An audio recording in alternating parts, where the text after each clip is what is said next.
For Cody High School basketball on 103.3 The Range. Coming up, it's the Build Up to Tip-Off pregame show, presented by Cody Ace Hardware. You'll hear about today's matchups, updates about Cody High School athletics and around the state, and pregame interviews with both head coaches.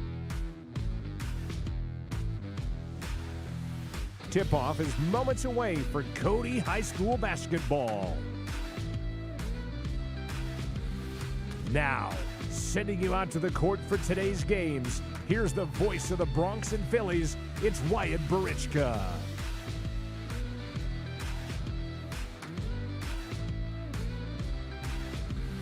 And a good Thursday evening to you as we are live from Warrior Gymnasium on the campus of Worland High School. This is it, the final couple of games of the season, and it's all about postseason play after this week. So the final week of the season starts tonight here in Worland, Wyoming, as the Cody Phillies and the Lady Warriors will go at it here. Wyatt Barichka with you, McKenna back in the studio, keep this game live on the airways, as this is your Build Up to Tip-Off pregame show. It's brought to you by Cody Ace Hardware. It's your local home, lawn, and garden care store. Make sure you visit them, located at the Beck Lake Plaza today. Well, for the Cody Phillies, and a bounce-back win on Saturday after they would fall to Pinedale on Friday. The Cody Phillies, after the rankings, though, were still ranked number 3rd. And on Saturday, like I said last weekend, pretty good darn showing for the Cody Phillies against Buffalo, and we'll hear about that in Coach Wagner's statement in just a little bit. For the Lady Warriors, though, they are coming into this one 1-18. They have lost their last 10 games.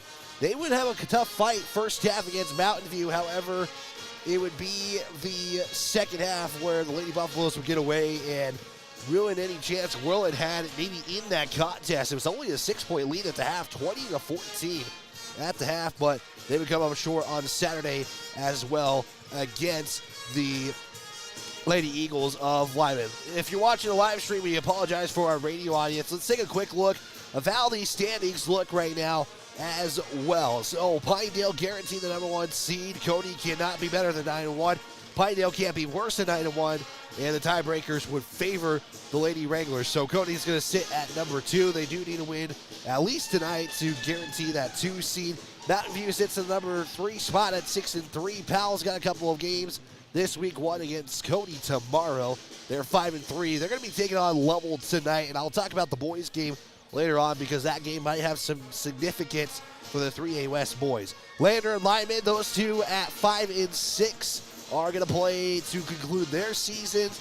And like I said, Lovell is playing Powell this evening. They are playing at home in Worland coming into this one pretty much as the number 8 seed from the 3A West at next week's regional tournament. So we probably do have a guaranteed matchup in Pinedale, Worland, but when those brackets get released, we will let you know. They have about 18 minutes on this clock. I'm not sure if there's any senior night festivities or anything, because I believe there's another home game as well coming up here in just a little bit.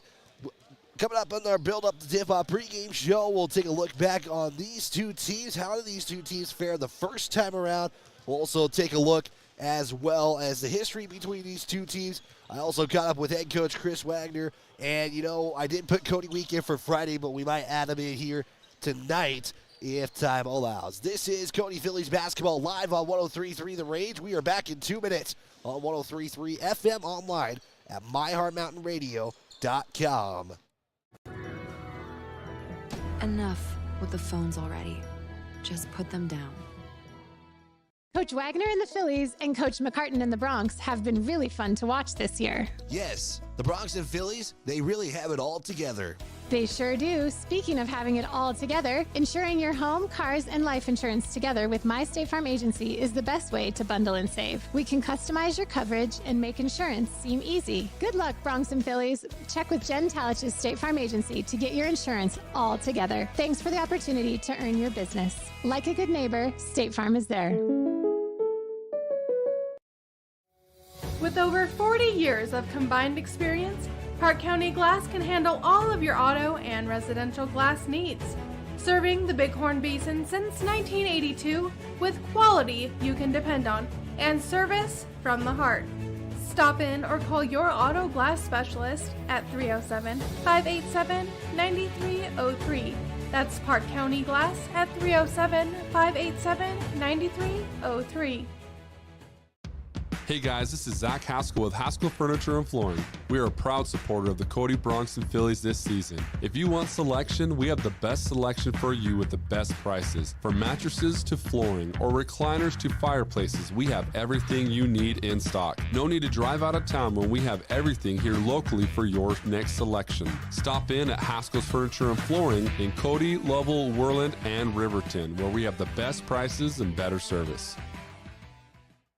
When life slows you down, Canyon Therapy in Cody helps you get back on your feet. Whether you're recovering from an injury, managing pain, or working to regain strength and mobility, Canyon Therapy offers expert physical and occupational therapy service tailored to you. Our experienced team works with you one-on-one to create a personalized treatment plan, helping you to move better and live more comfortably. We treat people, not just conditions, in a caring and supportive environment. Canyon Therapy is a proud supporter of the Cody, Bronx, and Cody Phillies. Get back to the life you love with Canyon Therapy. Visit CanyonTherapy.com or call today to schedule your next appointment.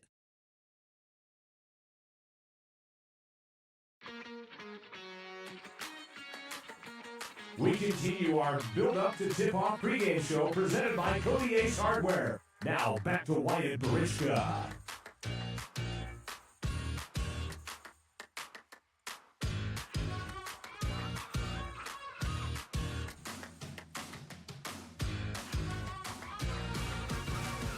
It's the Cody Phillies in Worland for game one of this doubleheader. The boys will play after this one. We continue to build up the tip-off pregame show presented by Cody Ace Hardware. Let's take a look at how these two teams fared the first time around, and it took place in Cody, and I'll say it was Cody from start to finish. Big lead after the first quarter.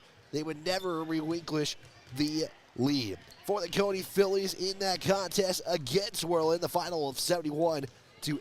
Grace Hayes led the way with 33 points in the contest. She would get 6 rebounds in the contest. Sydney Simone would finish with 5 assists and no turnovers to help lead the way for that win for the Phillies. They would shoot 52% from three-point land, 13 of 25. That's a pretty darn good shooting day if you're shooting from three-point land. They would hold Worland to 14% inside the arc. They were actually worse. They were 48% and holding Worland to 27%. Their best free throw shooting night at 80%, while Worland only had 4 attempts from the line. For the Lady Warriors in that contest, it was led by Hoffman. She would finish with 3 points in the contest for shooting 38%. Whitlock led the rebounds with 4, and Donahue would have the assist lead in that contest. So again, the two teams fared the first time. It was Cody from start to finish, and the Cody Phillies to pretty much lock in that 2 seed.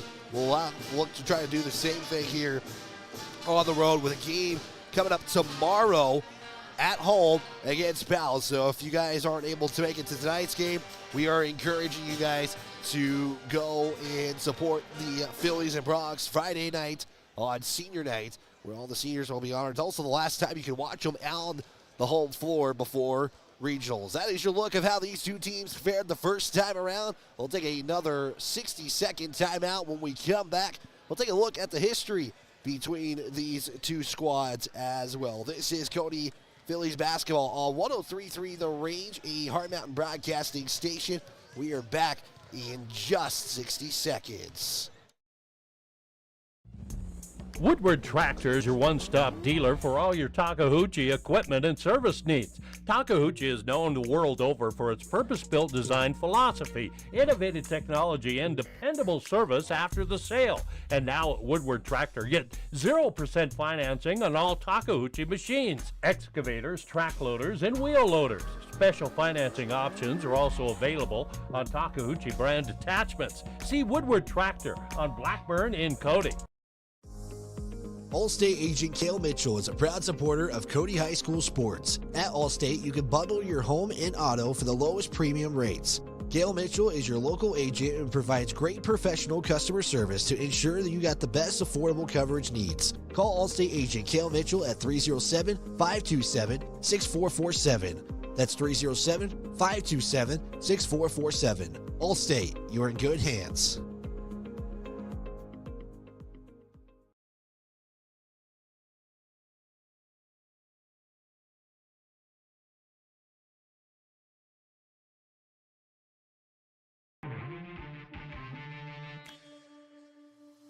This is Cody Phillies basketball on 103.3 The Range. Continuing our build-up to tip-off pregame show built by Cody East Hardware. Also, a big thanks to State Farm agent Jen Talich. State Farm agent Jen Talich will build the best insurance plan for you. Visit Jen Talich on Sheridan Avenue. Like a good neighbor, State Farm is there. We're continuing this one. We'll take a look at the history between these two teams, between the Cody Phillies and the Worland Lady Warriors. This will be the 37th meeting since 2007.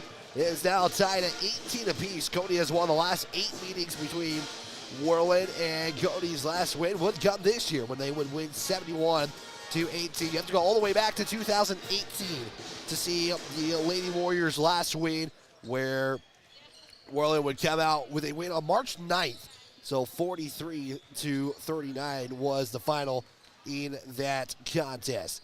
The Lady Warriors have had the longest winning streak between these two teams, as Worland held a 9-game winning streak. So Cody can actually tie that tonight. Worland did it from 2015 to 2017. That is your look at the history between these two teams. We'll take another timeout. We'll take another 60-second timeout. Take a look at this matchup on paper. That's next on 103.3 The Range, a Hard Mountain Broadcasting station. We're back in just 60 seconds. Distracted driving is dangerous, but some people just can't seem to help themselves. There's the steering wheel propper, the sneak-a-peeker, the fast scroller, the nightlighter. And it's not long until they become the fender benderer, the got-a-ticketer, the veering off the road, the driver who kills someone. Enough with the phones already. Just put them down. Coach Wagner and the Phillies and Coach McCartan and the Bronx have been really fun to watch this year. Yes, the Bronx and Phillies, they really have it all together.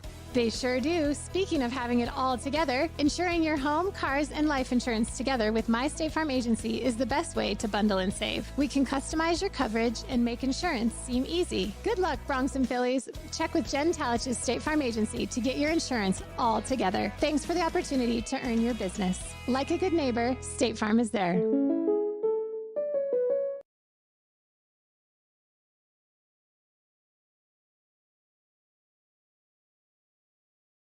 On 103.3 FM, online at myheartmountainradio.com. Let's take a look at how these two teams fare against each other on paper. We'll start with the home team in this one, the Lady Warriors for Worland. Under head coach Mark Mortimer in his second stint here for the Lady Warriors. They come in, again, a 1-18 record, 0-9 in conference play. The Lady Warriors score roughly about 30 points per contest while surrendering 52. They get out-rebounded just by one, though, 29-28. They do out-turnover opponents 24-16. From three-point land, they're 16%, while opponents shoot 23%. Inside the arc, they're 33%, opponents at 43%. And at the charity stripe, 46% are the Lady Warriors this season, and opponents shoot 54% from the line. For the Cody Phillies, under head coach Chris Wagner, they're 15-4 on the season. And the Cody Phillies coming into this one, scoring roughly 57 points per contest. They surrender about 35 per game. They out-rebound opponents by 10 at 30-20. And turnovers, they do better in at 14 turnovers to just 23 for opponents.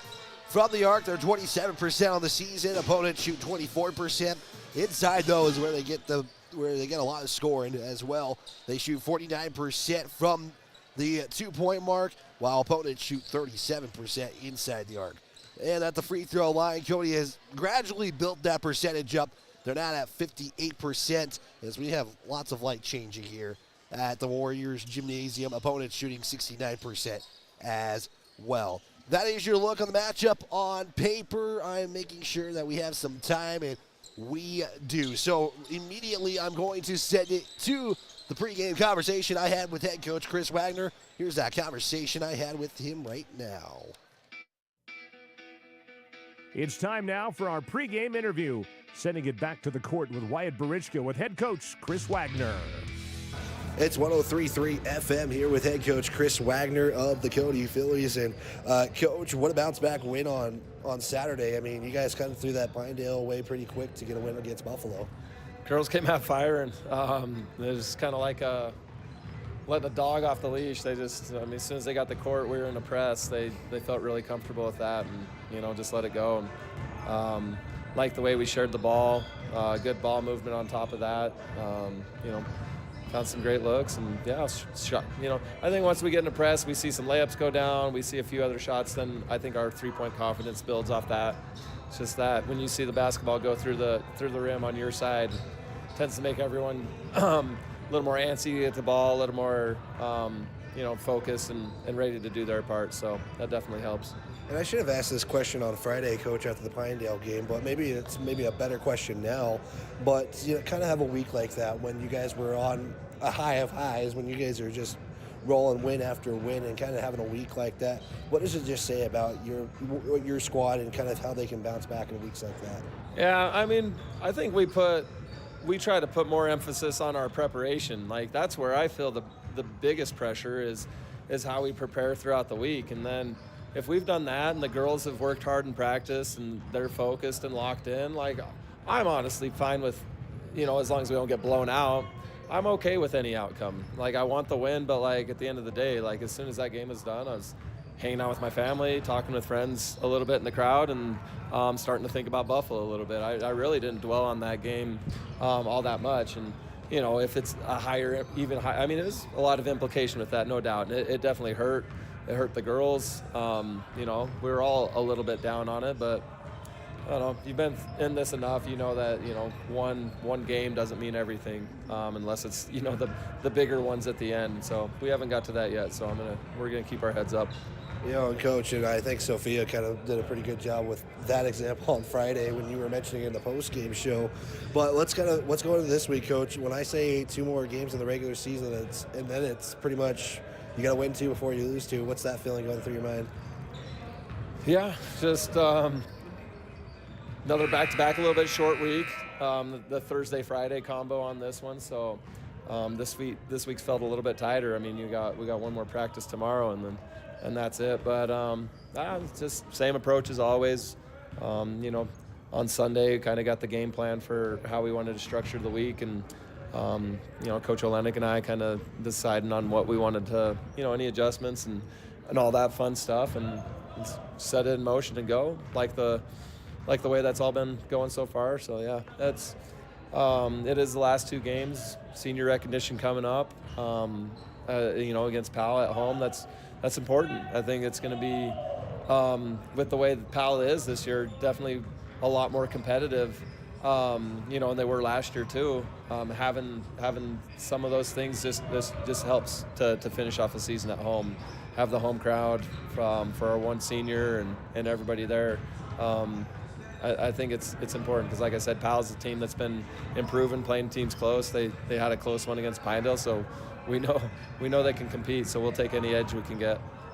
Coach, you mentioned, one more practice and it's games, but how much more do you try to either put in or try to kind of refine as far as like making sure everything's kind of right where it needs to be as this week approaches?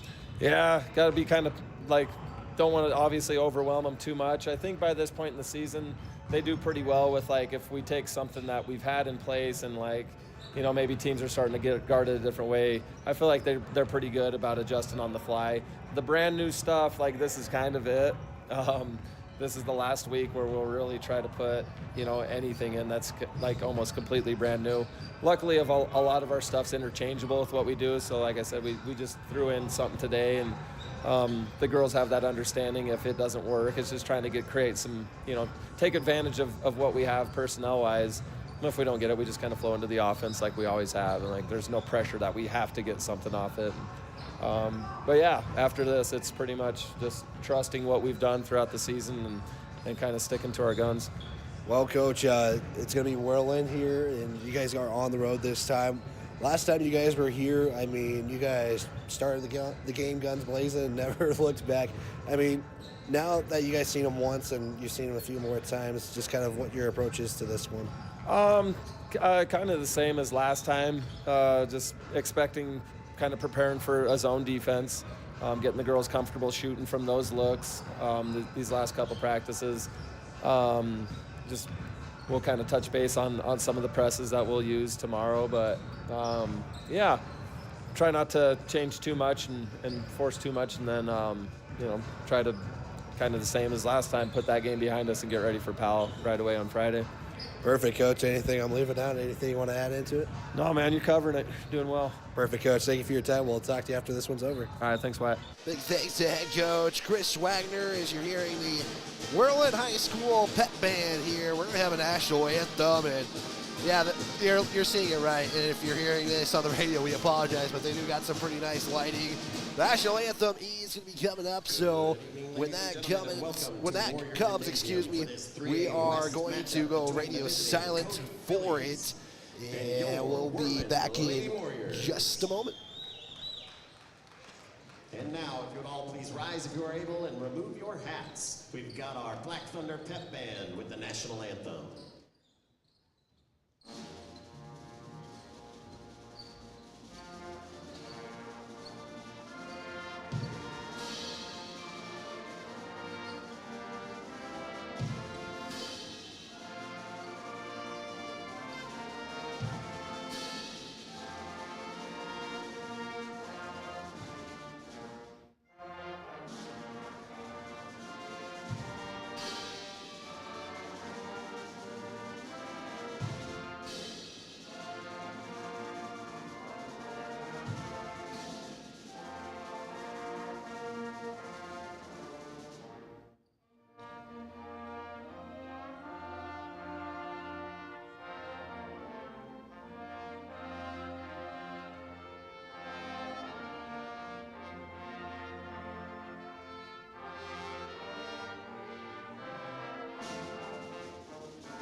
National anthem here at Worland High School, courtesy of the Worland High School band, and we got a starting lineup here as well. Everybody is standing up for the Phillies, and we'll go with them as well. And we apologize for our visual audience for the black screen. There's not much we can do. They're doing their lighting a little bit different. It looks like this has been the same starting five for a while now. It is the junior number 0, Ellie Touch. She'll be followed by the junior number 5, Maddie Boudry. The lone senior of the Cody Phillies squad in Sophia Radakovic. It's number 21, the sophomore Grace Hayes. And to round up the starting five for the Cody Phillies, it will be Cindy Simone. Cody Phillies going to be in their road blues, gold numbers and gold lettering with Cody on their jerseys. For the Worland Lady Warriors, in their home whites, orange numbers, orange lettering trimmed in black. It looks like this. It is number 1, Maddie Robertson. They'll be followed by number 10, Navarro. And I don't have her on my roster, but I do have the last name. It's Navarro Cutter, or excuse me, Navarro. It is number 22, Kieran Waffenden. He'll be number 23, Shay Whitlock.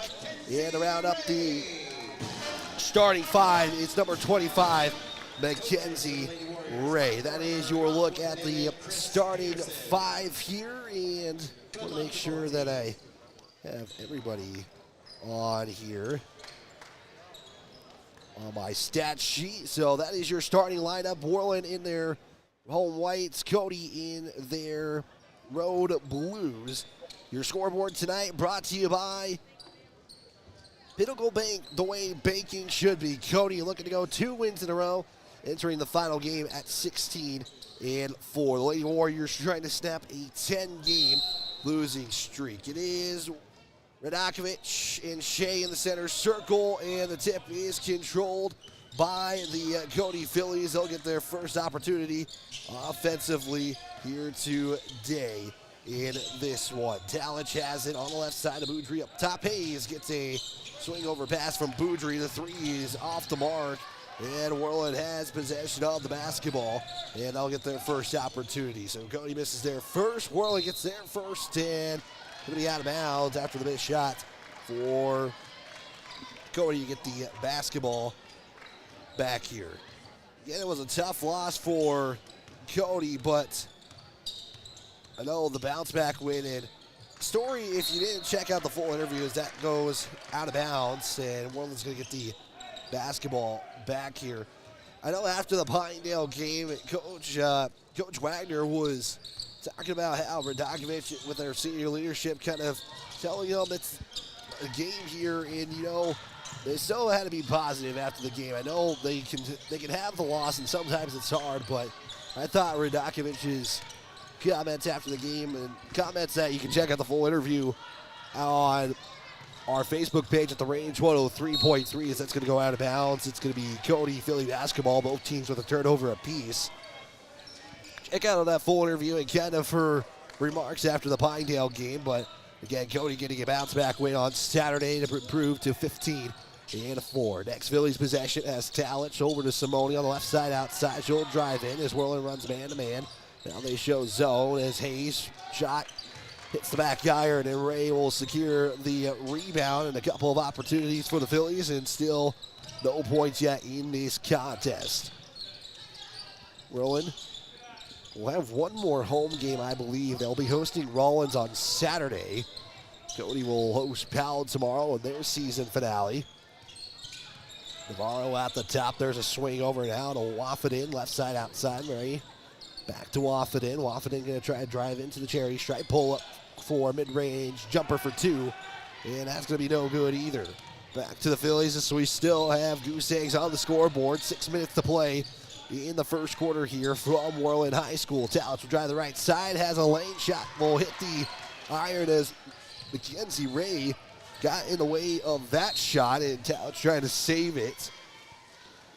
We'll stay with the Lady Warriors here. 5:53 left to play in the first quarter here from Worland Gymnasium. Cody showing that press there. They get a steal. Talich in the paint. Give it off to Hayes. She makes one move to the right elbow. Shot going to be left short as well. So 3 opportunities for the Phillies and no points to account for. And then you'll get a blocking foul on the Phillies on the other side. Grace Hayes picks up the foul. That'll be her first. It'll be the team's first of the quarter. Worland will inbound it from the right sideline.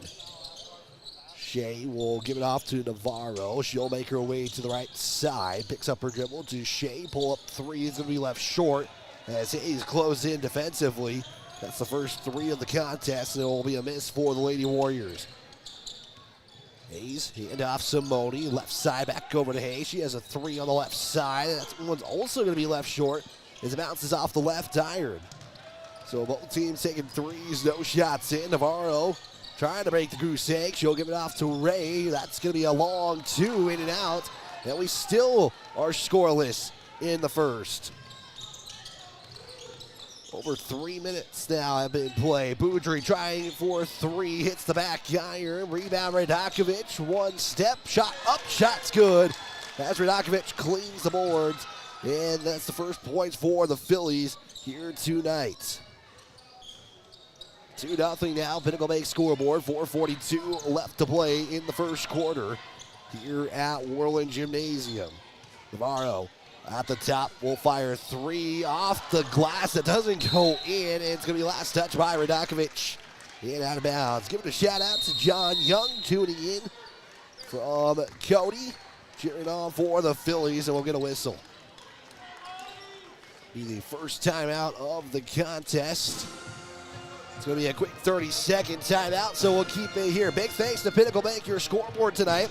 They're not just another bank, they're Wyoming in a bank. Pinnacle Bank, the way banking should be. Also, seatbelts save lives. Buckle up every trip, every time you get in your vehicle. It's a message from YDOT. And finally, big thanks to Redboard Sub Shop, located on the top of Grable Hill in Cody. They celebrate 30 years of business, and they're there to serve the best sandwiches, bagels, and more. So some games happening for 3A tonight. For the West, it features Cody at Worland. Powell is at Level tonight, which that one has tipped off. And Lyman is visiting Lander. The Lady Eagles trying to hold on to a 6 seed. That is a possible matchup for the Phillies in the first round, but once that bracket's released, we'll let you know how that all plays out. We do know Cody cannot be a 1 seed for the 3A West Regional Tournament for the girls. I'll tell you about the boys later on, and somehow Shea falls to the ground and is able to keep the basketball alive and save a possession. Navarro at the top, pulls up, trigger three. It's going to hit the back iron. Agada, who checks in for the first time, gets the rebound. Moss is also in. Morager also checked in for the Phillies. Long pass, skip pass over to Boudry. Boudry drives in. She'll pull it up for a mid-range floater. Couldn't get that one to go. Talish will get the rebound and put it back in, and the Phillies will take a 4-0 lead on that Pinnacle Bank scoreboard. Again, Worland, only one win on the season. It came in that Bighorn Basin shootout when they took on Grable. Is out of bounds. Touch is the last one to touch it, trying to save it after Shea tried to throw it off the foot. Excuse me, that's Waffenden who has thrown that in. Robertson gets the rebound to Ray at the top. But Agada matches up with her defensively. Cody showing man-to-man. Boudry gets the steal as it bounces off of Robertson. Boudry all the way. Can't get that one to go in. It's going to be an empty possession for the Phillies. Is created the turnover. Just no points to account for it.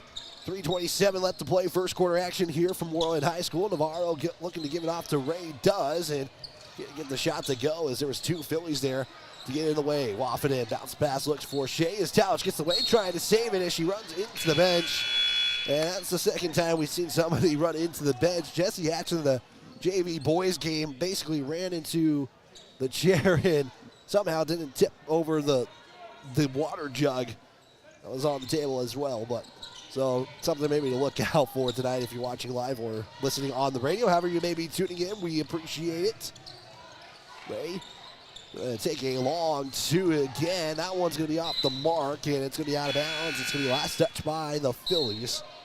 Hayes was looking to get the rebound. Boudry checks out, and Radakovic will sub in. So Cody going with a little bit of a taller lineup here with 3:01 left to play.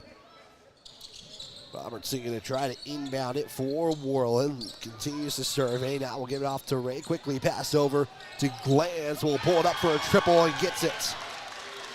First three of the contest. Worland gets it, and they're down by one. It's 4-3 Philly advantage.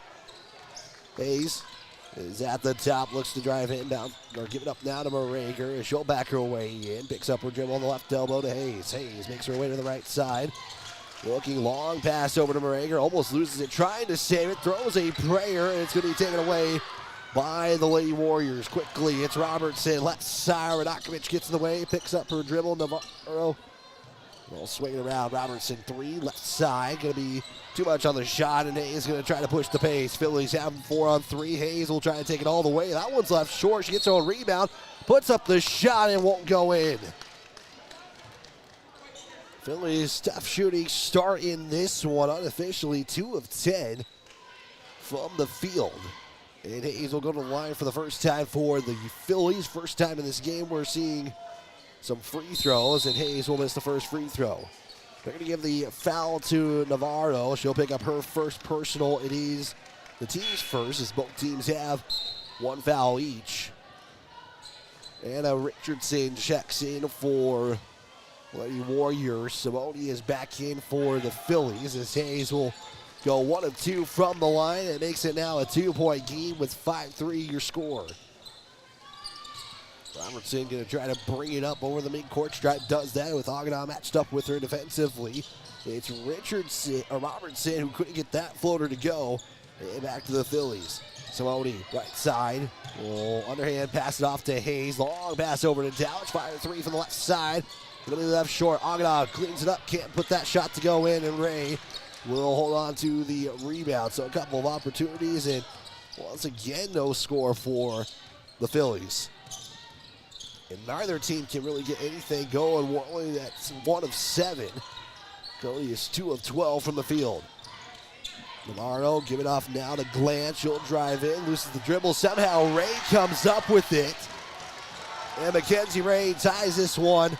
In a low-scoring first quarter, we're tied at 5 apiece with 80 ticks left on the clock. Agana for 2. That one's short. Radakovic, though, that one's going to be no good either. And a couple of missed shots, and we'll get a foul on Hayes. She'll pick up her second. Nobody can seem to just buy a bucket right now. And we are still not decided after one quarter so far with 70 seconds left to go.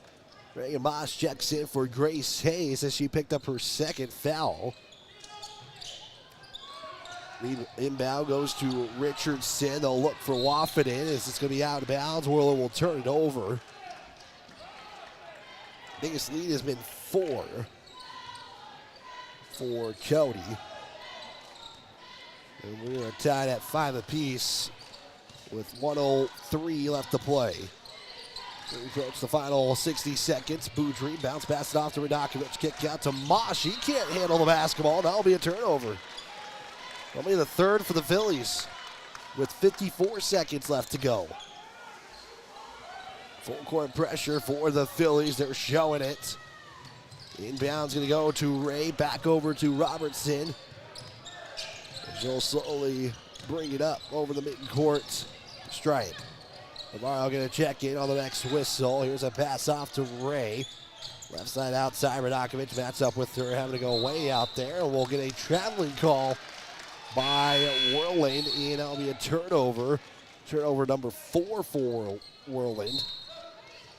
Hayes is going to check in with 37 seconds left to go with 2 fouls. So it will be the starting 5 for the Phillies for the final 35 seconds. All tied up at 5 in a low-scoring first quarter.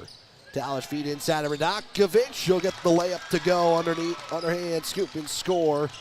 And Cody will take a 2-point lead as Navarro quickly gets over offensively. Waffenden will pull it up for 2. That one's good as well, and we're still not decided at the moment. It's 7 apiece, 11 seconds left to play. First quarter, Boudry, right side.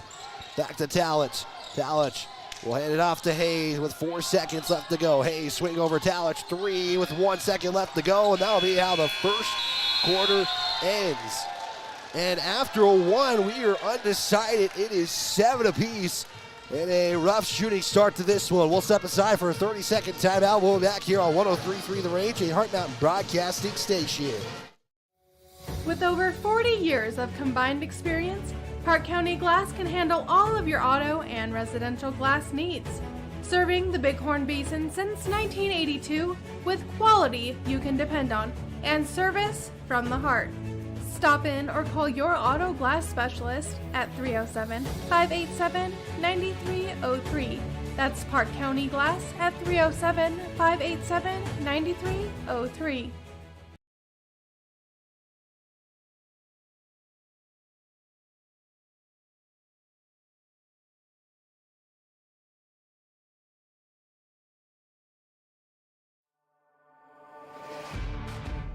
You're tuned into Cody High School basketball live on 103.3 The Range.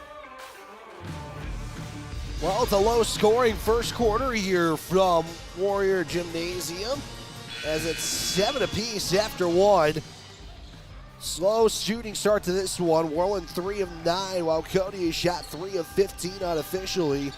And Worland will start with the basketball in the second quarter. Wyatt Bridgegot with you. McKenna back in the studio, keeping this game live on the airwaves as Worland will have it. They'll go right to left. And they'll start with Waffinen, giving it back to Navarro. Drive on the baseline. Go almost get trapped there as Worland's trying to swing it around. Here's Waffinen at the three-point line, almost taken away as Radakovic almost getting the steal. And will stay with the Lady Warriors after that deflection by Radakovic. Boys game coming up next year. Roughly around a 7 o'clock tip-off start. Waffinen going to pull it up for 2 after Kemp not finding anybody to pass it off to. And Cody will turn it over. Talich trying to play defensively as Navarro will get fouled by Simone. And with 7:24 left to go, Simone will pick up her team's first of the quarter. And Lady Warriors will get it back. Shot there from Shea. It's no good. And we'll get a whistle and a foul on Glantz. He'll pick up her first. So Cody will just basically re-inbound it. Just redo the whole sequence. Hayes now over that logo. They redid this gym, I believe, at least a couple of years ago for sure. Nice gym here at Worland High School. They got that shot clock up as that's going to be coming in the near future. Boudry at the top. Swing it over to Simone. She'll pull it up for 3. No good. Boudry rebound. Second chance for the Phillies as Boudry's going to travel within. She doesn't believe that she did. So another turnover by the Phillies. Make it 5 already in the first half. Almost taken away by the Phillies. Navarro takes off too quickly, so Worland will even up the turnover margin at 5 apiece with 6:37 left to play. Hayes will get it off to Boudry, over to Simone on the left side. So a long pass it over to Talich. One dribble baseline. Shot's no good, but she'll get contact and go to the line. Foul going to go against Anna Richardson. She'll pick up her first foul. It is the team's second of the quarter here. Updates in Lander. As Talich will miss the first. Lyman leading that one over Lander 13-9. As Lyman is trying to split that season series. Cody here is trying to sweep the season series as Talich will go 1 of 2 from the line. It will give the Phillies a 1-point lead in the second quarter. It's 8-7 on that Pinnacle Bank scoreboard. Navarro is showing zone defense. There's the give to Waffinen. Talich closes in, bounce pass it to Navarro to save the possession. Glantz looks, surveys, give it back to Navarro as Navarro's dribbles a little too high, somehow saves it, gives it off to Waffinen, and back over to Shea. Locke has that almost taken away. Hayes and Talich both create the turnover, and Hayes with the score. Cody back up by 3. Biggest lead has been 4 so far when Cody led 4-0 to start this contest. Back to Worland. They've tied it before. They can try to do it again here as Talich will get another steal, and Talich is looking to take that one all the way. Count the bucket, and she'll be fouled. And Talich will go to the line and try to make it a 3-point play. Foul going to go against Navarro. She'll pick up her second. Will be the team's third already of the quarter. And now we'll get a timeout here by the Lady Warriors here. So Worland, I believe, is down already to 2 timeouts. The full timeout will take a quick 30. With second quarter action, it's Cody 12, Worland 7. We'll have a free throw coming up in just a moment on 103.3 The Range. Hey guys, this is Zach Haskell with Haskell Furniture and Flooring. We are a proud supporter of the Cody Bronx and Phillies this season. If you want selection, we have the best selection for you with the best prices. From mattresses to flooring or recliners to fireplaces, we have everything you need in stock. No need to drive out of town when we have everything here locally for your next selection. Stop in at Haskell's Furniture and Flooring in Cody, Lovell, Worland, and Riverton, where we have the best prices and better service.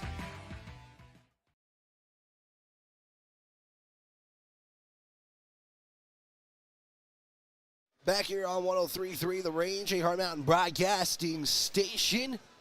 As Cody leads this one 12-7. It was a slow start in the first quarter, but maybe Cody has something going on here at the moment as they're on a quick 5-0 run with 5:23 left to go in the second quarter. Talich was fouled by Navarro, so she has a chance for a three-point play. And we gave the timeouts to the wrong team here, so I'll make sure we get that fixed. So Talich looking to make it a 6-point lead. Can't get that one to go. Radakovic, though, how about a second time she'll be fouled and count that bucket? As Talich missed the and-one opportunity, but Radakovic is at the line and a chance to give herself a three-point play. We'll see who they assess the foul to. It was Worland's fourth. Radakovic's three-point play is good, and Cody takes a 8-point lead at 15-7. And that's going to be a turnover as Hayes will give it off to Boudry to lay it up. That's good. Cody now finding something here in this second quarter. Trying to start pulling away if they can, trying to build themselves a comfortable lead. That's a 10-second count and a turnover. That gives Worland their 7th turnover of the ball game, but nice job by the Phillies defensively in that front court pressure, or backcourt pressure, excuse me, to give the Phillies back to basketball. Radakovic saves the possession after almost a turnover. Hayes over to Talich, right side, dribbles on the baseline to the Boudry, left corner three. It's going to be off to the right, and it'll give Worland the basketball back. 4:33 left to play. Navarro banks it off the glass and in. Cuts the lead down to 7. Or excuse me, cuts the lead down to 8. I apologize. It's 17-9, 4:18 left to play. Radakovic left elbow was looking for Hayes as Navarro deflects that, but Hayes gains the possession. Radakovic, Hayes, corner three from the right, will hit off the left iron as Talich is able to save it. Simone three, that one's no good. Hayes standing right where she needs to be to get the rebound and the score. Making now 19-9 in favor of the Phillies here. Ray over to Waffidan. Boudry matched up with her right now. As it looks like Cody's showing his zone. Hayes will take the steal. Transition bucket, it's good. And Hayes with a quick 6. And Cody leads 21-9 with 3:30 left to go here in the second quarter. And Ray will turn the basketball over for Worland. So Cody gets it back. Rager's going to check in for Simone with 3:25 left to play. And we'll get a timeout on Cody. We'll take their first timeout. It's a quick 30. So we'll be down to 4. Worland I have for 4 as well, but I believe they have 3. Either way, we'll know when we know. So Worland has no fouls to give Cody with 3, but while we wait for the timeout, let's give a big thanks to Keel Sanitation, your halftime report. That's coming up here in just a little bit. It's the Bighorn Basin's first choice for their sanitation needs, serving Cody, Lovell, Powell, Grable, Basin, and the entire Bighorn Basin. Visit them at keelsanitation.com today. So we're getting timeout taken by the Phillies. They're down to 4, and they have really run away with it in the second quarter, outscoring the Lady Warriors 14-2 in the second quarter. Timeout taken after Hayes picked up a steal. Also then Worland would get called for a 10-second violation. So Cody's starting to create some turnovers here in this second quarter. Boudry, as Worland shows a zone defense. The Radakovic passes off to Talich. Morager now. Phillies swinging it around over to Talich. Talich dribbles, drive in, left side, nice move, just couldn't get the bucket to go. That was a good attempt there, and the Phillies will steal it away over to Hayes, and Hayes will reset things over to Boudry on the left side. Talich on the left corner will feed it inside of Radakovic. One spin to the right, off the glass. A little too much on that shot as well, and Cody will go back-to-back possessions with no points. Quickly Navarro, she'll give it off to Ray. Mid-range jumper is going to be a little too much. Then we'll get a whistle. They're going to say Hayes stepped out. So it will be Worland basketball with 2:37 left to play. Talich is going to check out of the contest. And Robertson will inbound it in for the Lady Warriors. Robertson will have a 5-second count as she couldn't find anybody. Nice defense for Cody. And they're going to give Worland their 10th turnover here in the contest. They've created 6 in the second quarter. Pass over to Hayes. 3 left side. Going to be a little too much. It looked like it hit the clock on top of the basket, but the ref say nothing. Boudry floater. That one's going to be left short. And once again, 2 opportunities and no points to account for. 2:12 left to play in the second quarter. Here's a handoff to Robertson. Will spin to the left after was trying to go to the right. Moss will rip it away as it hit off the leg of Robertson. Boudry is going to get an easy 2. And the Phillies have put 16 in the second quarter with 1:52 left to play. Phillies showing a little bit of pressure. Quickly over is Ray. Ray will look to feed it to Richardson. That's going to be a turnover. And Cody has finally maybe found their groove in the second quarter, despite it took him a little bit longer as Morager's trying to save it. Then Hayes, attempting to save it, will step out of bounds. And Cody will turn it over for the 7th time tonight.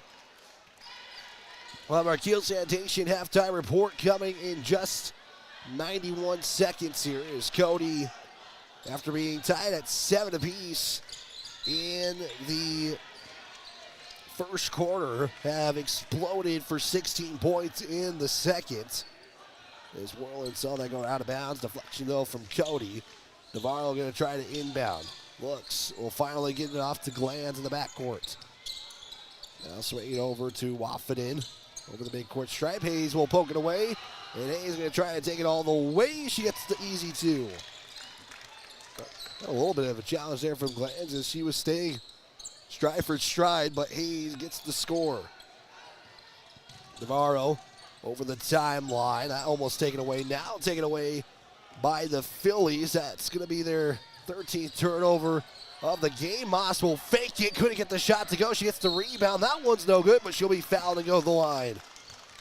First opportunity for Moss tonight. 25-9 on the Pinnacle Bank scoreboard. They're going to get Glanz for her second foul of the quarter, and Cody will be in the bonus for the final 54 seconds. First free throw will hit the front iron and drop to the left side.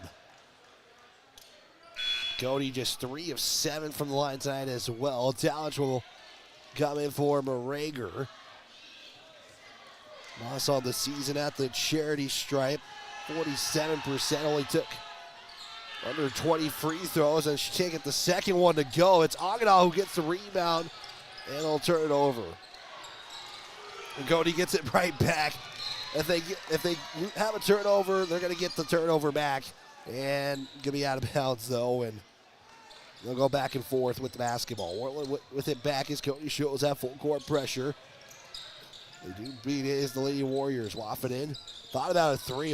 Brady got away with the travel there. She's on the right corner up top to Navarro. Bounce pass it off to Ray. She'll fire a 3. Izzo hit off the left iron. In out of bounds. And that will be the first 3-point attempt for Worland in the quarter. Boudry comes in with 27 seconds left. Agana checks out. And Moss will check out as Radakovich is in for the final 27 seconds. Hayes will bring it up for the Phillies. And what has been in a rebound second quarter here after what happened in the first.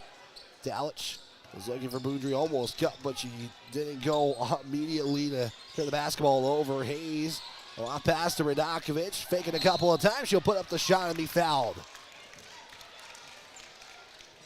And Radakovich will go to the line and shoot two.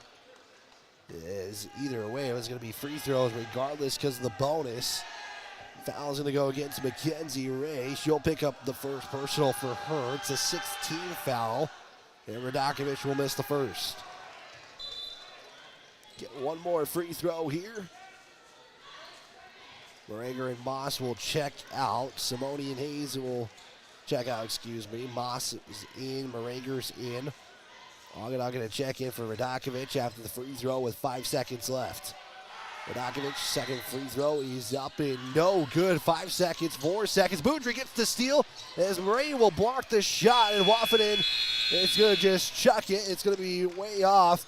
But that'll be how the second quarter ends. And after 16 minutes of play, Cody outscores the Lady Warriors 18-2 in the second quarter to give themselves a 25-9 lead after the first half of play. We'll step aside. That Kiel Sanitation report is coming up next. We'll be back in 4 minutes right here on 103.3 The Range.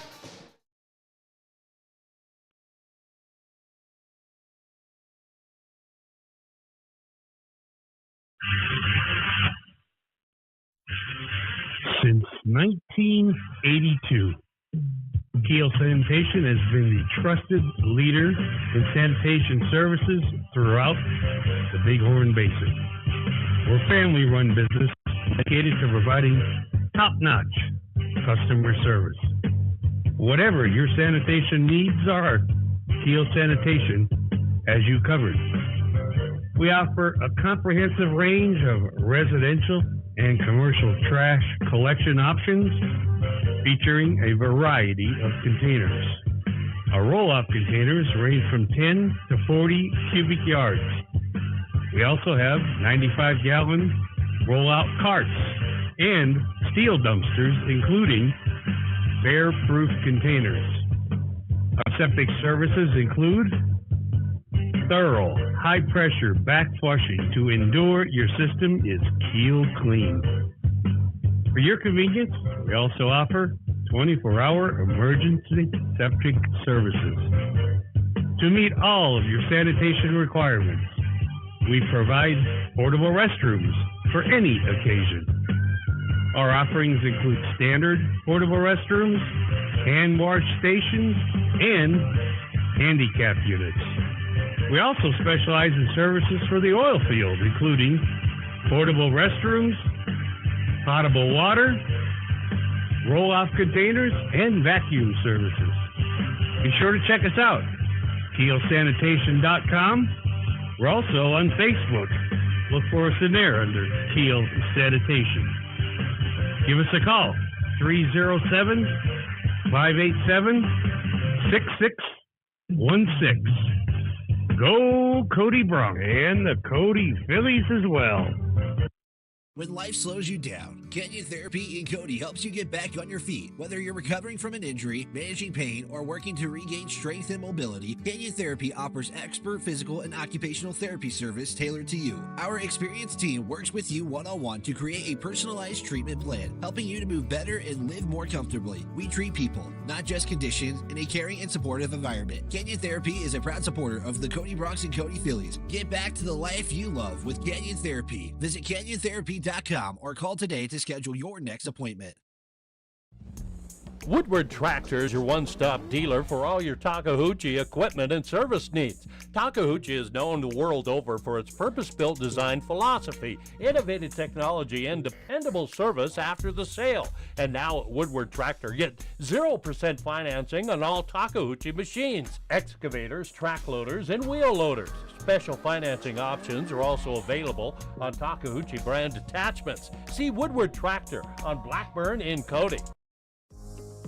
Allstate agent Cale Mitchell is a proud supporter of Cody High School sports. At Allstate, you can bundle your home and auto for the lowest premium rates. Cale Mitchell is your local agent and provides great professional customer service to ensure that you got the best affordable coverage needs. Call Allstate agent Cale Mitchell at 307-527-6447. That's 307-527-6447. Allstate, you're in good hands. Distracted driving is dangerous, but some people just can't seem to help themselves. There's the steering wheel propper, the sneaker peeker, the fast roller, the night lighter. And it's not long until they become the fender benderer, the got a ticketer, the veering off the road, the driver who kills someone. Enough with the phones already. Just put them down.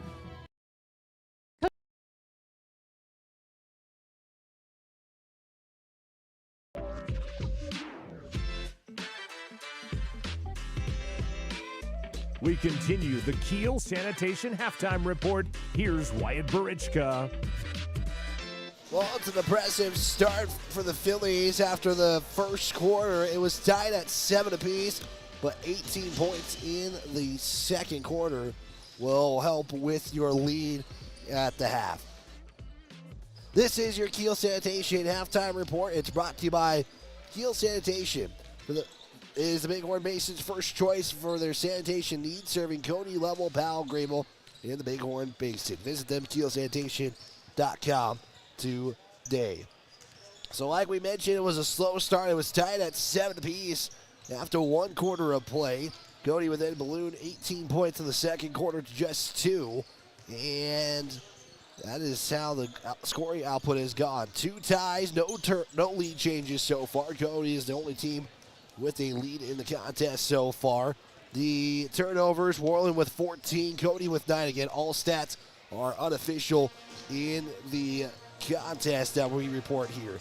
The Lady Warriors would shoot unofficially. I had 4 of 12 from the field, 1 of 3 from three-point land, and just no free throws, in this one. So I'll repeat, no free throw attempts. So Cody has done well defensively, but also the officials kind of letting a little bit of physical play be happening in the first half of play. We'll see how it goes. They kind of were watching a lot more things as the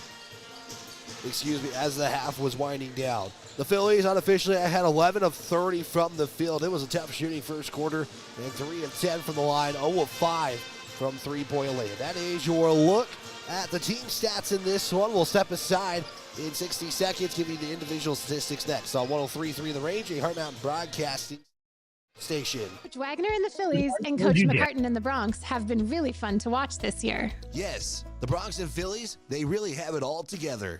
They sure do. Speaking of having it all together, insuring your home, cars, and life insurance together with My State Farm Agency is the best way to bundle and save. We can customize your coverage and make insurance seem easy. Good luck, Bronx and Phillies. Check with Jen Talich's State Farm Agency to get your insurance all together. Thanks for the opportunity to earn your business. Like a good neighbor, State Farm is there. With over 40 years of combined experience, Park County Glass can handle all of your auto and residential glass needs. Serving the Bighorn Basin since 1982 with quality you can depend on and service from the heart. Stop in or call your auto glass specialist at 307-587-9303. That's Park County Glass at 307-587-9303.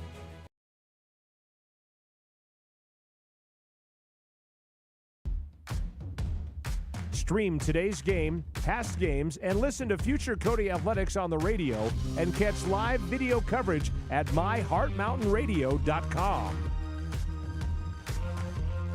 16-point lead for the Cody Phillies. Pinnacle Bank scoreboard at the Kiel Sanitation half shows Cody leading this one 25-9. For the Lady Warriors, it was led by Emma Glantz in the first half with 3 points. Navarro, Waffenden, Ray with 2 points in the contest. Donahue also with a score, if I'm not mistaken. Also for the Cody Phillies, it was led by with Grace Hayes with 9 points. Radakovic had 7. Boudry with 4. Talich with 5. And that's all the scoring in the first half. We'll get some updates as we got about 90 seconds left to go in the halftime intermission.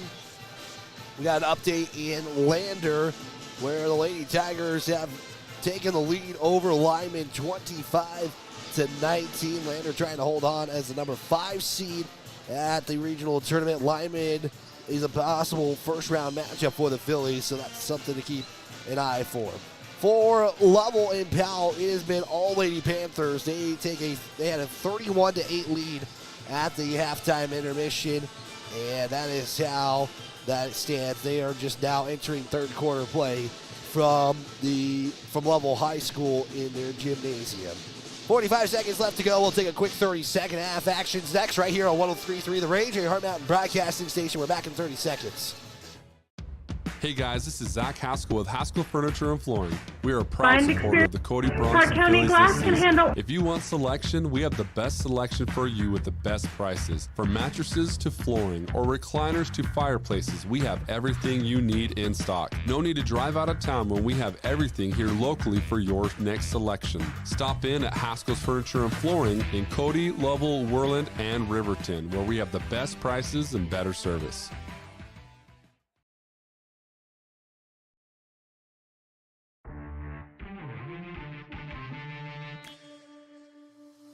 This is Cody Phillies basketball on 103.3 The Range.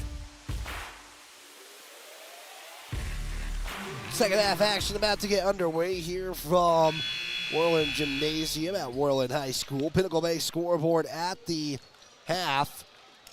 Cody leading this one 25-9 to start the third quarter action. Wyatt Bridgecut with you. McKenna back in the studio, keeping this game on the airwaves as Cody trying to keep their lead and pull away here in the second half as Hayes will start with a shot in the paint and gets it to go. And just like that, Cody going to continue what they had in the second quarter of play. 27-9, Pinnacle Bay scoreboard. Both teams with 4 timeouts as Radakovic creates a steal for the Phillies. It's Simone pushing the pace, is looking for Hayes all the way.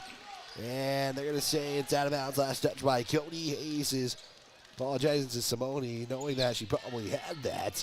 That didn't say the case. So 30 seconds in, it's 27-9. Cody already with a bucket so far. Worland has turned it over 15 times to Cody's 10. Both with a turnover in the second half. Talich is going to be called for a foul there from reaching behind. That'll be just her first. Team's first of the half as well. So calls coming more frequently as the game has gone on. Worland has it back as Cody shows zone. It's Robertson over to Navarro. It's a bounce pass over to Offenden. It's Worland right now just working around the perimeter. Ray bounce pass it off Navarro as Cody still holding on well on defense. Worland just trying to find something to do. As right now it's Whitlock who will have it turned over. Cody quickly, it's Hayes over to Boudry. Couldn't get the layup to go. And it's going to be a missed opportunity for the Phillies. Almost turned it over, but Navarro coming up with it. As Coach Wagner trying to say, how's that not a backcourt violation? But either way, Cody Phillies will get the basketball back. Hayes will spin off the glass. What a shot. It's good. And Worland's going to spend the timeout. It's going to be a quick 30. So we'll keep it here on 103.3 FM, KBEN Cali. Cody, Wyatt Bridgecut with you tomorrow, senior night at Cody High School, where Powell is going to come to town. And I'll just say this right now. I don't know how lucky or how possible it will be for Cody to get a 1 seed, but if you're Cody boys fans tonight, you probably, I don't like having to say this, but you might have to root for those orange and black Powell Panthers in Lovell. We'll provide updates on that one. I'll explain that in a little bit and why that's the case. Again, timeout taken by Worland. It's 29-9 on the Pinnacle Bank scoreboard. Big thanks to Allstate agent Cale Mitchell. Allstate, you are in good hands. Also, this broadcast brought to you by Park County Glass, has been serving locally for over 30 years. Cody isn't going to bring pressure after the timeout by Worland. I believe they're down to 3, and again, I might be off by 8 timeouts. Navarro back with the basketball.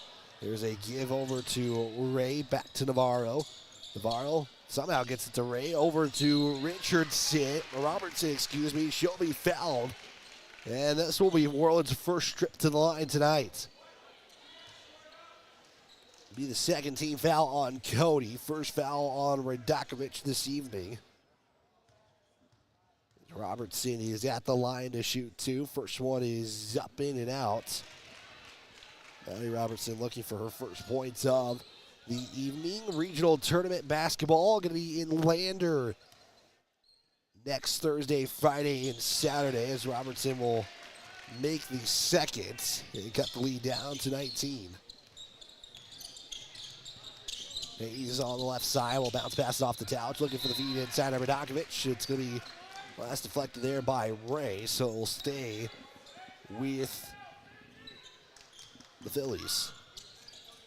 Towage will look to inbound. Towage looking for Simone. Radakovich gets it though. Hayes on the right side trying to create some separation, and we're going to have a 3 in the key call.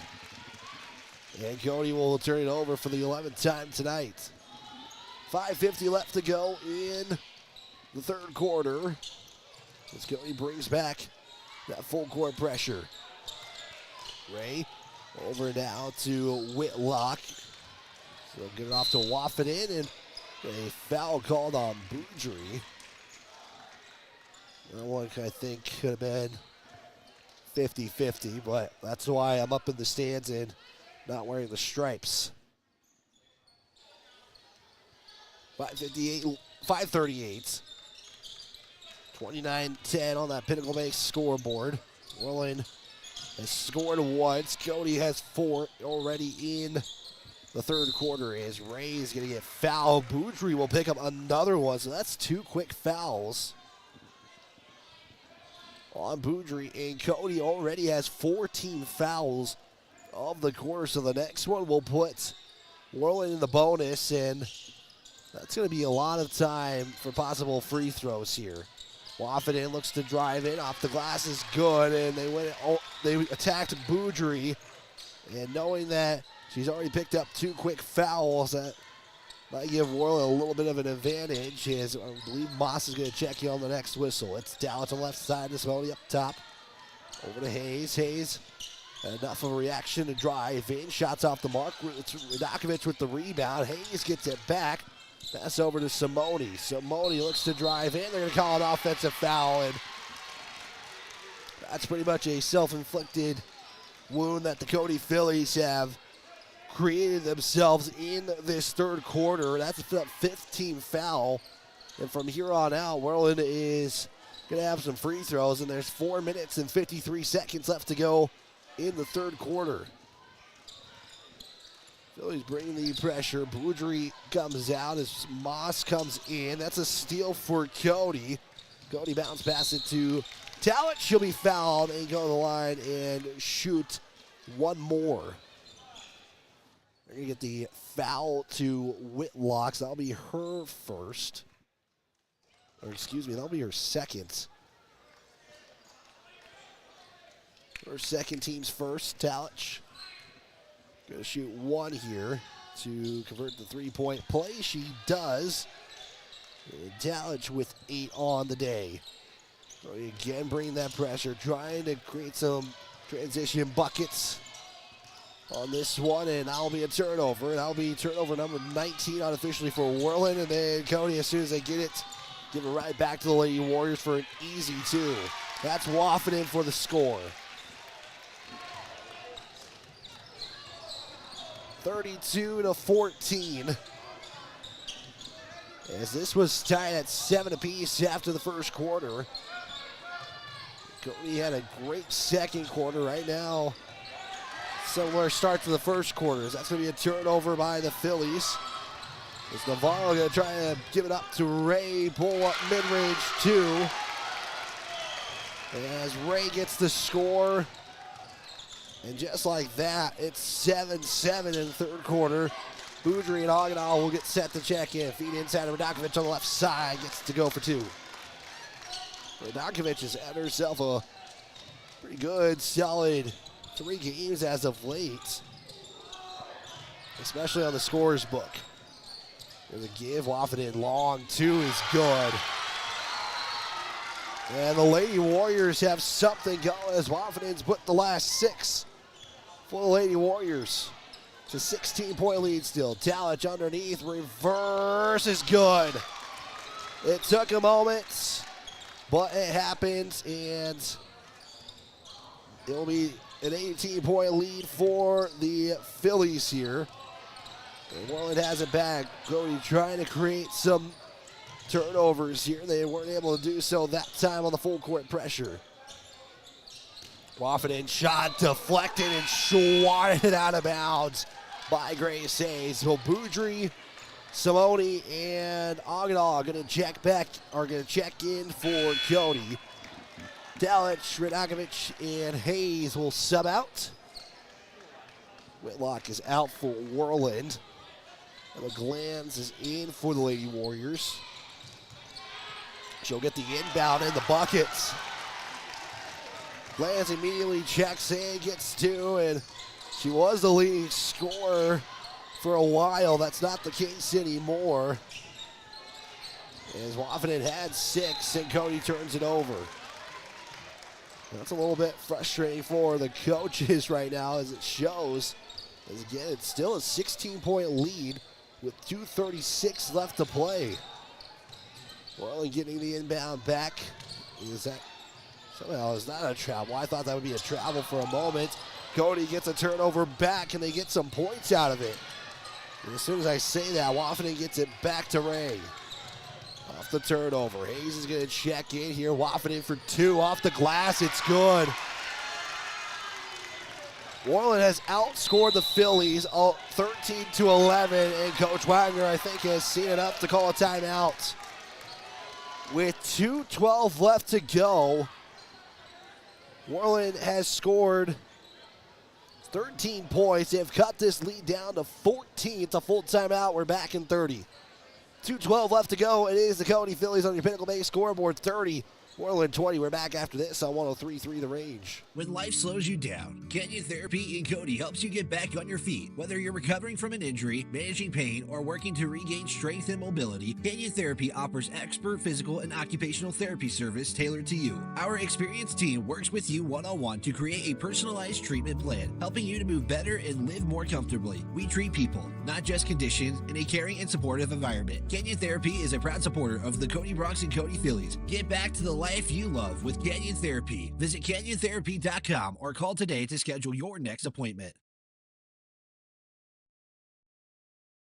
Back here on 103.3 The Range, a Hard Mountain Broadcasting Station. Timeout taken by Cody as Worland was starting to get something going there here in the late stages of the third quarter. They've outscored Cody 13-11.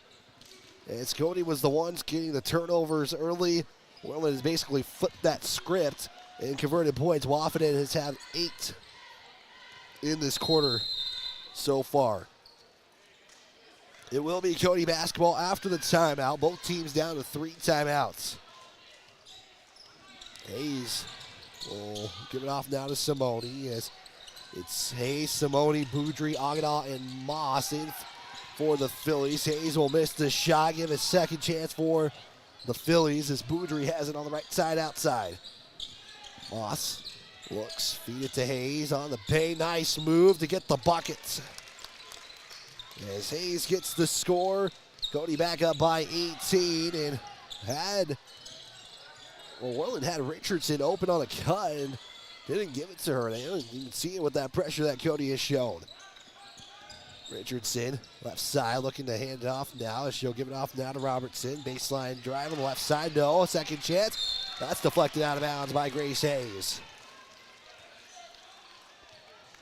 So stay with Worland. There's not been a lot of missed shots because of all the turnovers so far here. Glanz will give it off to Woffinden. She'll back it up over now to Glanz. Richardson to Ray. Ray will have that ripped away from Moss. She'll give it off to Boudry, who will lay it up and in.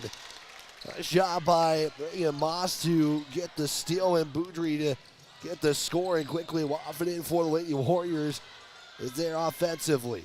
She'll get the pass back from Glantz. 3 is up and going to be off the mark, and Wafferty going to try to save it and lose it out of bounds. Starting 5 going to go back out as Radakovich and Talich are back in for Aganaw and Moss for the final 52.3 seconds. Hayes will bring it up over the midcourt stripe. Going right to left now. Worland is left to right. Hayes with the long pass to Simone. It's out of bounds and another turnover tonight. Tomorrow, Cody hosts Powell. And if Powell keeps doing what they're doing, as soon as I say that, check the score, and Powell has only scored 7 points while Lovell is starting to surge back as Hayes, off a turnover, will get 2. And she has 17. Quickly over to the front court is Worland. There's the give now from Robertson to Glantz. It's now Ray who drives in. Richardson will fire a long 2. It's going to be no good, and it's going to be a foul on Cody. Hayes gets the foul. She's the one who ended up with the basketball, and now going to the line is Emma Glantz. Yeah, I'm not sure about, like I said, I don't like to talk about calls, but this first one is no good, but I'm not 100% sure about that one. There's not much I saw, but that gave Hayes her third. It's 42-22 as my scoreboard has been way off in this third quarter. Final 10 seconds here. Talich makes her way to left side. Hand off to Hayes. 3 is up with 5 seconds left to go. As Grace Hayes gets the 3, long pass. Or shot attempt is no good. And that will be how the third quarter ends. The Cody Phillies do outscore the Lady Warriors 20-13 in the third quarter. We'll go to the final 8 minutes after this 30-second timeout on 103.3 The Range, a Hard Mountain broadcasting station. Woodward Tractor is your one-stop dealer for all your Takahouchi equipment and service needs. Takahouchi is known the world over for its purpose-built design philosophy, innovative technology, and dependable service after the sale. And now at Woodward Tractor, get 0% financing on all Takahouchi machines, excavators, track loaders, and wheel loaders. Special financing options are also available on Takahouchi brand attachments. See Woodward Tractor on Blackburn in Cody. This message was paid for by Whiteout.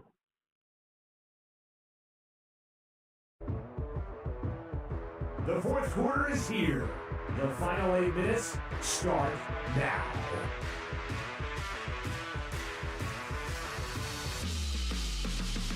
Well, it hasn't been one of the prettiest games for Cody, but they have a big lead in the fourth quarter. 23 points to be exact. 45-22 going into the final 8 minutes of this one. Wyatt Bridgeko with you on 103.3 FM, online at myhardmountainradio.com as we get set for the fourth quarter here. Worland will have the basketball going from left to right in their home white. So Worland getting the inbound, is getting it is Whitlock. Robertson back to Whitlock as Cody is showing man-to-man defense. Navarro looks to drive in, left side, give it up now to Wafferty. Worland right now just trying to find something as Hayes is trying to get the steal, rips it away, and that will be a turnover for the Cody Phillies to start the fourth, and Simone is able to save it. That was almost a turnover for Cody right away, but they'll get the offensive possession. Talich will feed it inside of Radakovich. She'll spin to the right. She'll be fouled and will go down on the hardwood, and it'll be a foul on Worland. It'll be against Mackenzie Ray. She'll pick up her second. Team's first in the quarter. Radakovic at the line. First one is up and no good. Cody is now 4-12 on the day. Final free throw here, looking to go 50% on the trip. Radakovic does. 46-22. Fourth quarter action here. Boys game going to come up next as Cody is trying to get to 16-4 heading into senior night tomorrow against the Lady Panthers from Powell, who are leading 38-18 in the fourth quarter, and they are going to be the ones who come up with a win. That shot is no good from Worland as Radakovic will get the rebound. Quickly, it's Simone over on the other side for two. It's good. But Powell going to hold on to the win. They will come in tomorrow trying to fight for some seeding, but it looks like they'll probably be a 4 seed. And it'll be a timeout taken by Worland. It is going to be a full timeout. We'll take a quick 36:40 left to go in the fourth quarter. On your Pickle Bank scoreboard, it is Cody 48, Worland 22. We're back in 30 seconds on 103.3 The Range.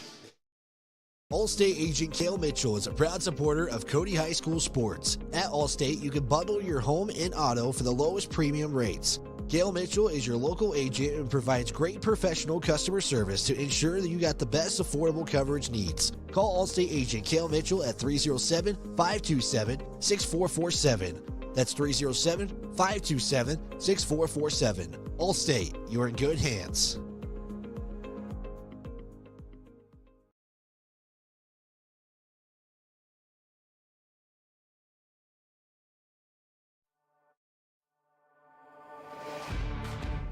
You're tuned into Cody High School basketball live on 103.3 The Range. Fourth quarter action here from Worland High School. The Cody Phillies 48, Worland 23. We'll get that scoreboard fixed once in a while here on the broadcast. It actually shows my score is also 48-22, so maybe I got a free throw missing somewhere. I'll make sure to get that back. Worland did take the timeout. They're down to 2. As Worland will conclude conference play this game today. They'll have one more game on Saturday against Worland. Hayes will get a steal and an easy 2 as she lays it up and in. And Cody has got to that half-century mark, up now by 27.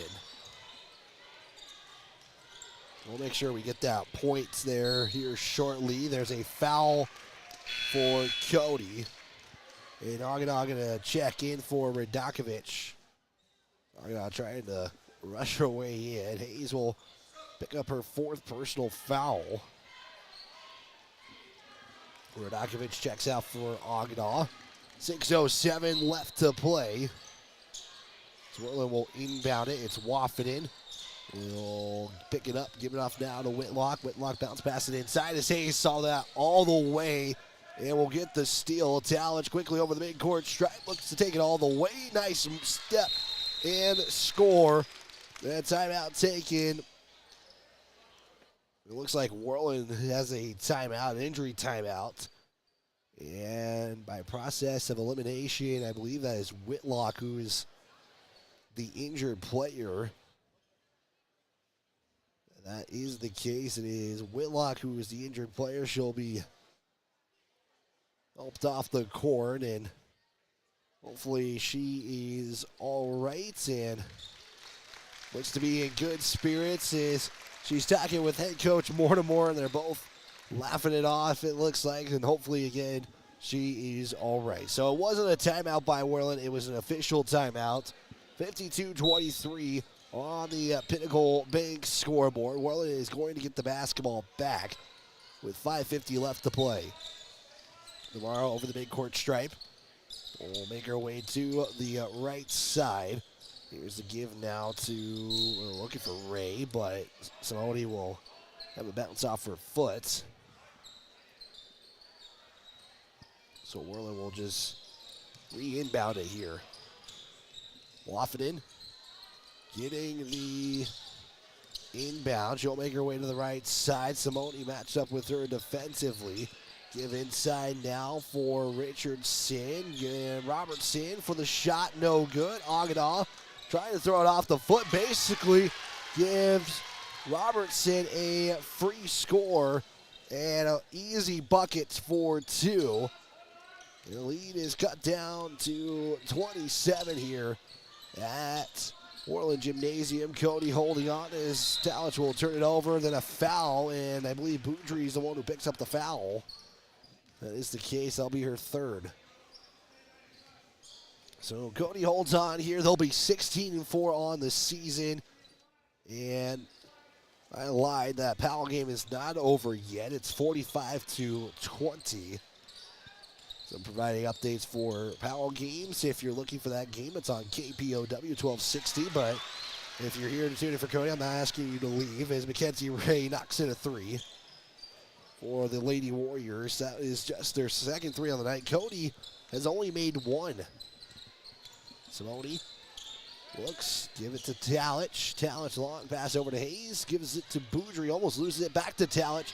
These are high passes not getting, and then Talich almost throws that away. Not a backcourt violation is what Worland is asking for. Cody fans liking the save there by Hayes.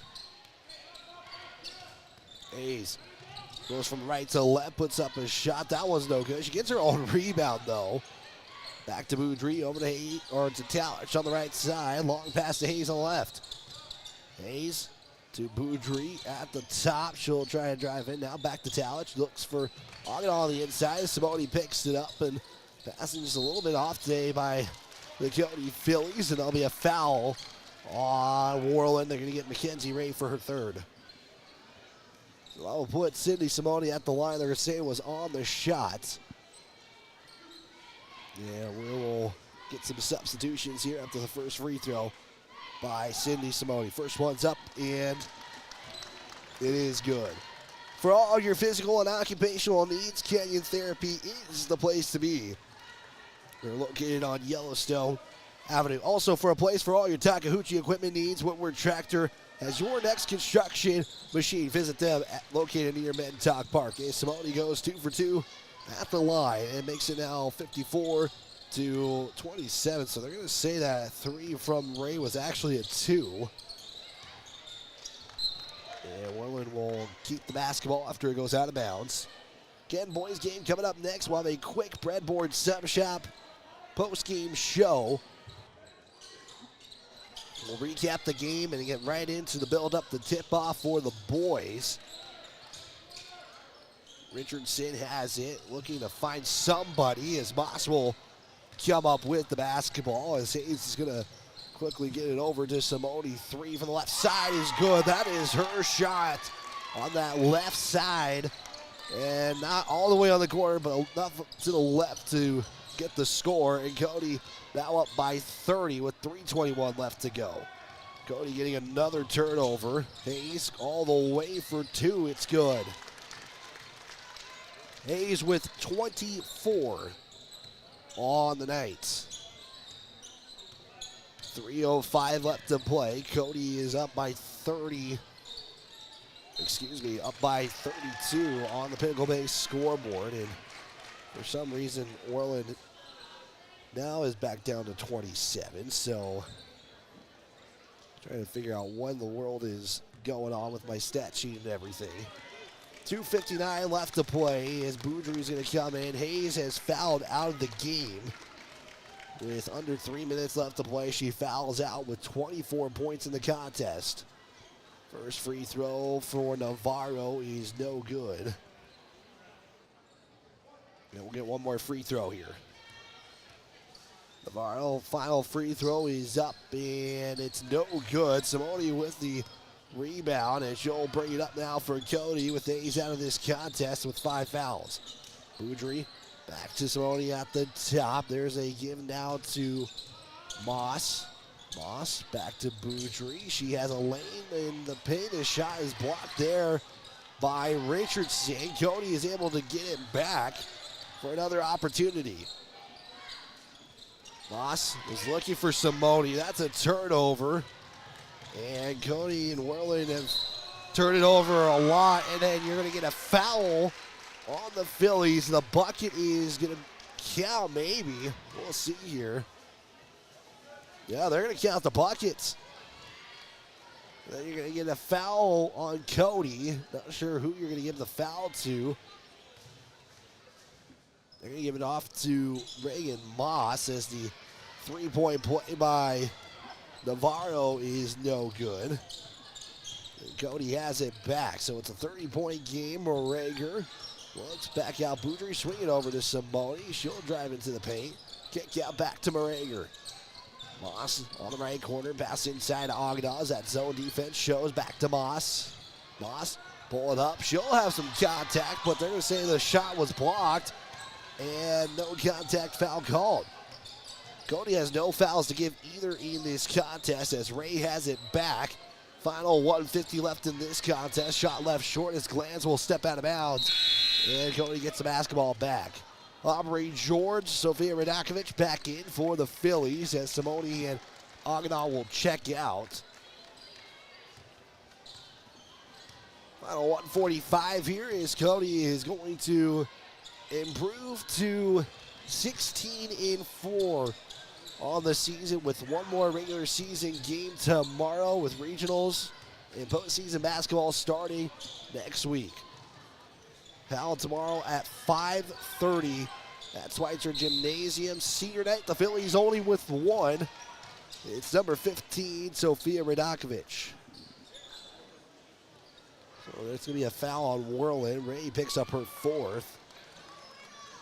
Then we're going to get lots of changes. Cody's going to clear the bench. Haley Danzy checks in. Also in is Elena Hutchinson for the Phillies. Jordy getting the inbound. Danzy back with it on the right side. She'll drive into the paint. Kick out to Moss. Moss drives in. Right side shot is no good. She gets her own rebound, basically ripping away from Worland as Morager was trying to go for it. George back to Morager on the right elbow. Now makes her way to the left side. It's back to George with under a minute to play here. We'll have a quick breadboard sub shot post-game show, and then it's going to be right into the build-up the tip-off pregame show as Moss gets it back, saving the possession, and George is looking for Hutchinson out of bounds. He'll stay with the Cody Phillies, and also checking in for the Cody Phillies, it's Chloe Harris, and she is in for the Phillies. First time we're seeing Harris on the court varsity-wise. If I'm mistaken, I apologize, but I haven't called her name all season. She's been on the roster this year for the Phillies. There's 32 seconds are left. She has it. Give it off to Danzy. Danzy will back it up, swing it over now to Harris. Harris will look to drive in, trying to put up a shot. She'll be fouled and go to the line. As the Cody bench gets up in excitement, Worland is going to see a foul on, make sure I get that number. It is on number 14 for the Lady Warriors, and she was not on my roster, but that's Andrea Neighbors. There's his first free throw. He is no good. And we'll get one more free throw. Next free throw also off the mark. Morager gets it back. She'll kick it out to Harris. Harris is going on the baseline. She looks, give it off to Danzy. 12 seconds left to go. Danzy will drive in, kick out Morager, and with 4 seconds left to go, let's see if they'll put up a shot, and no time is on the clock. They let it run down, and that is your final.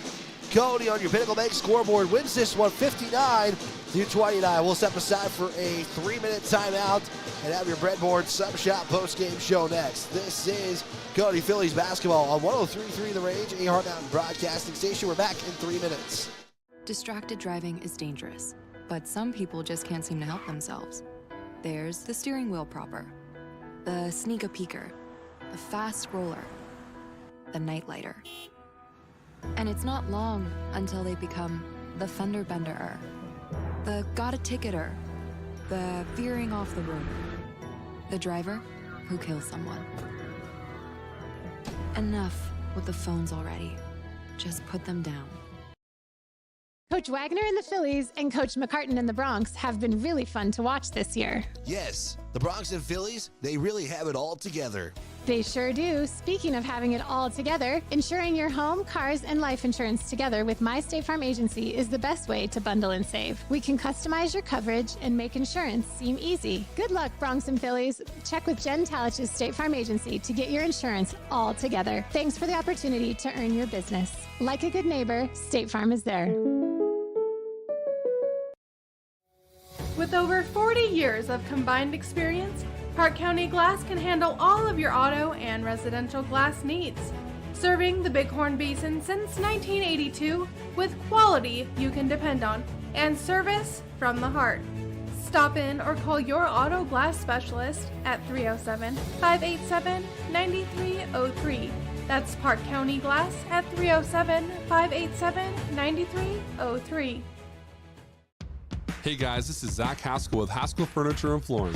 We are a proud supporter of the Cody Bronx and Phillies this season. If you want selection, we have the best selection for you with the best prices. From mattresses to flooring or recliners to fireplaces, we have everything you need in stock. No need to drive out of town when we have everything here locally for your next selection. Stop in at Haskell's Furniture and Flooring in Cody, Lovell, Worland, and Riverton, where we have the best prices and better service.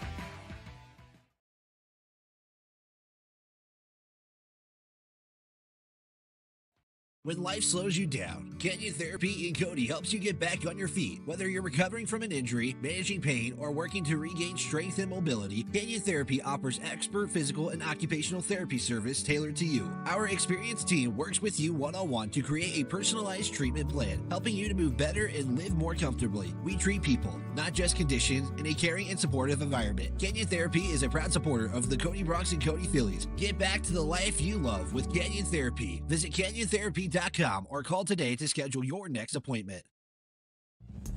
Woodward Tractor is your one-stop dealer for all your Takahouchi equipment and service needs. Takahouchi is known the world over for its purpose-built design philosophy, innovative technology, and dependable service after the sale. And now at Woodward Tractor, get 0% financing on all Takahouchi machines, excavators, track loaders, and wheel loaders. Special financing options are also available on Takahouchi brand attachments. See Woodward Tractor on Blackburn in Cody.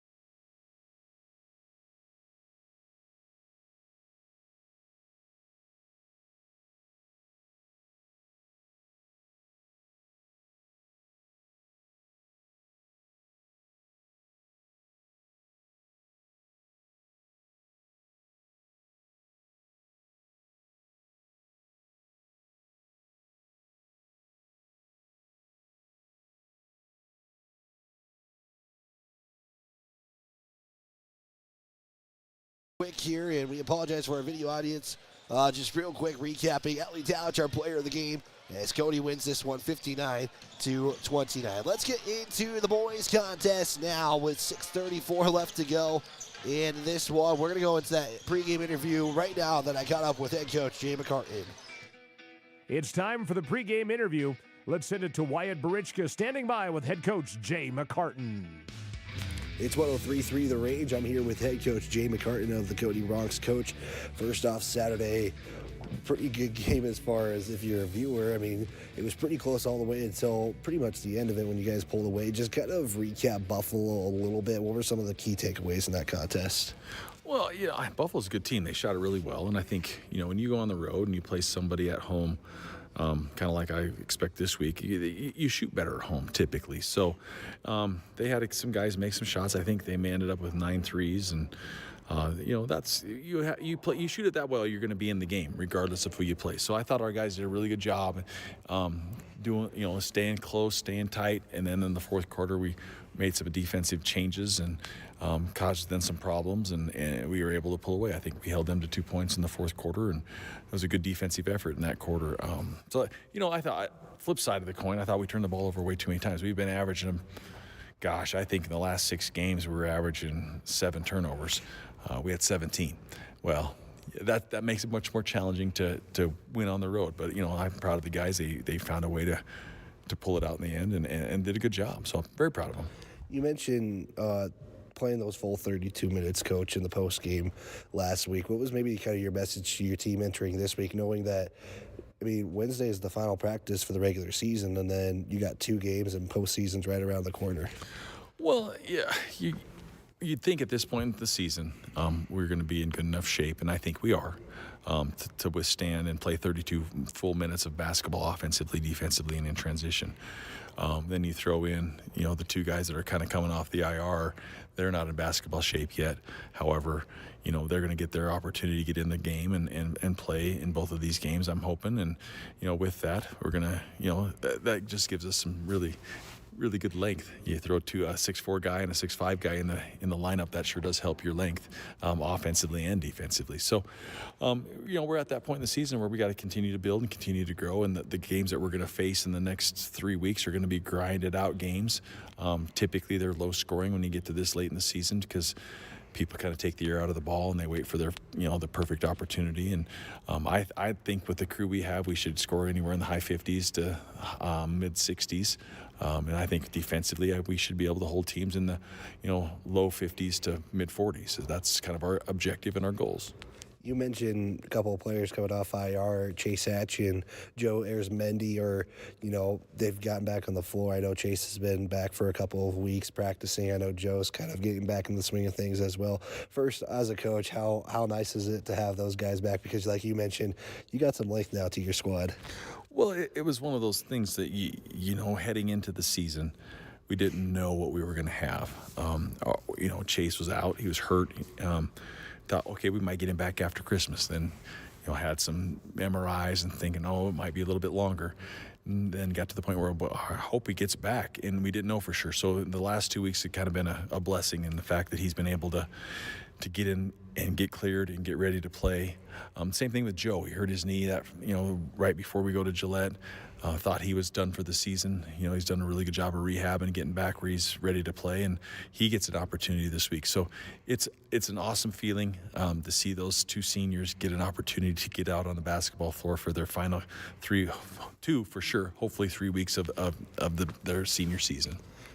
Coach, being at practice tonight as well, the fact that, Matt Hicks, Jackson, and, Grady, you guys staying late after practice, going through a lot of things. What does that just say about this team in general and just kind of what they're wanting to see success? Well, absolutely, and it was the seniors that stuck around to help the 2 seniors come back and start to try to understand. They're still going to make mistakes, but that senior class is a pretty special class in my mind because they've been around each other for a very long time, and they've played a lot of sports together, and they want one last hurrah, so to speak, with this crew, and I think they've got a pretty good chance of doing some really good things in the next couple of weeks. Well, Coach, let's move forward now to Worland. Coach, this team. And we're back here on 103.3 The Range. I do apologize that we have to cut that interview short. Again, big thanks to head coach Jay McCartan for spending some time, and he kind of just talked about what this matchup is going to look like, and we're going to tell you actually what that looks like here in just a moment. And I'm going to make sure I have all the right rosters and everything I do. Worland is coming in this one 10-9 on the season, and they had a heartbreaker on Friday. They would fall to Mountain View on a game winner with 1.1 seconds left to go. They would bounce back on Saturday against the Wyoming Eagles.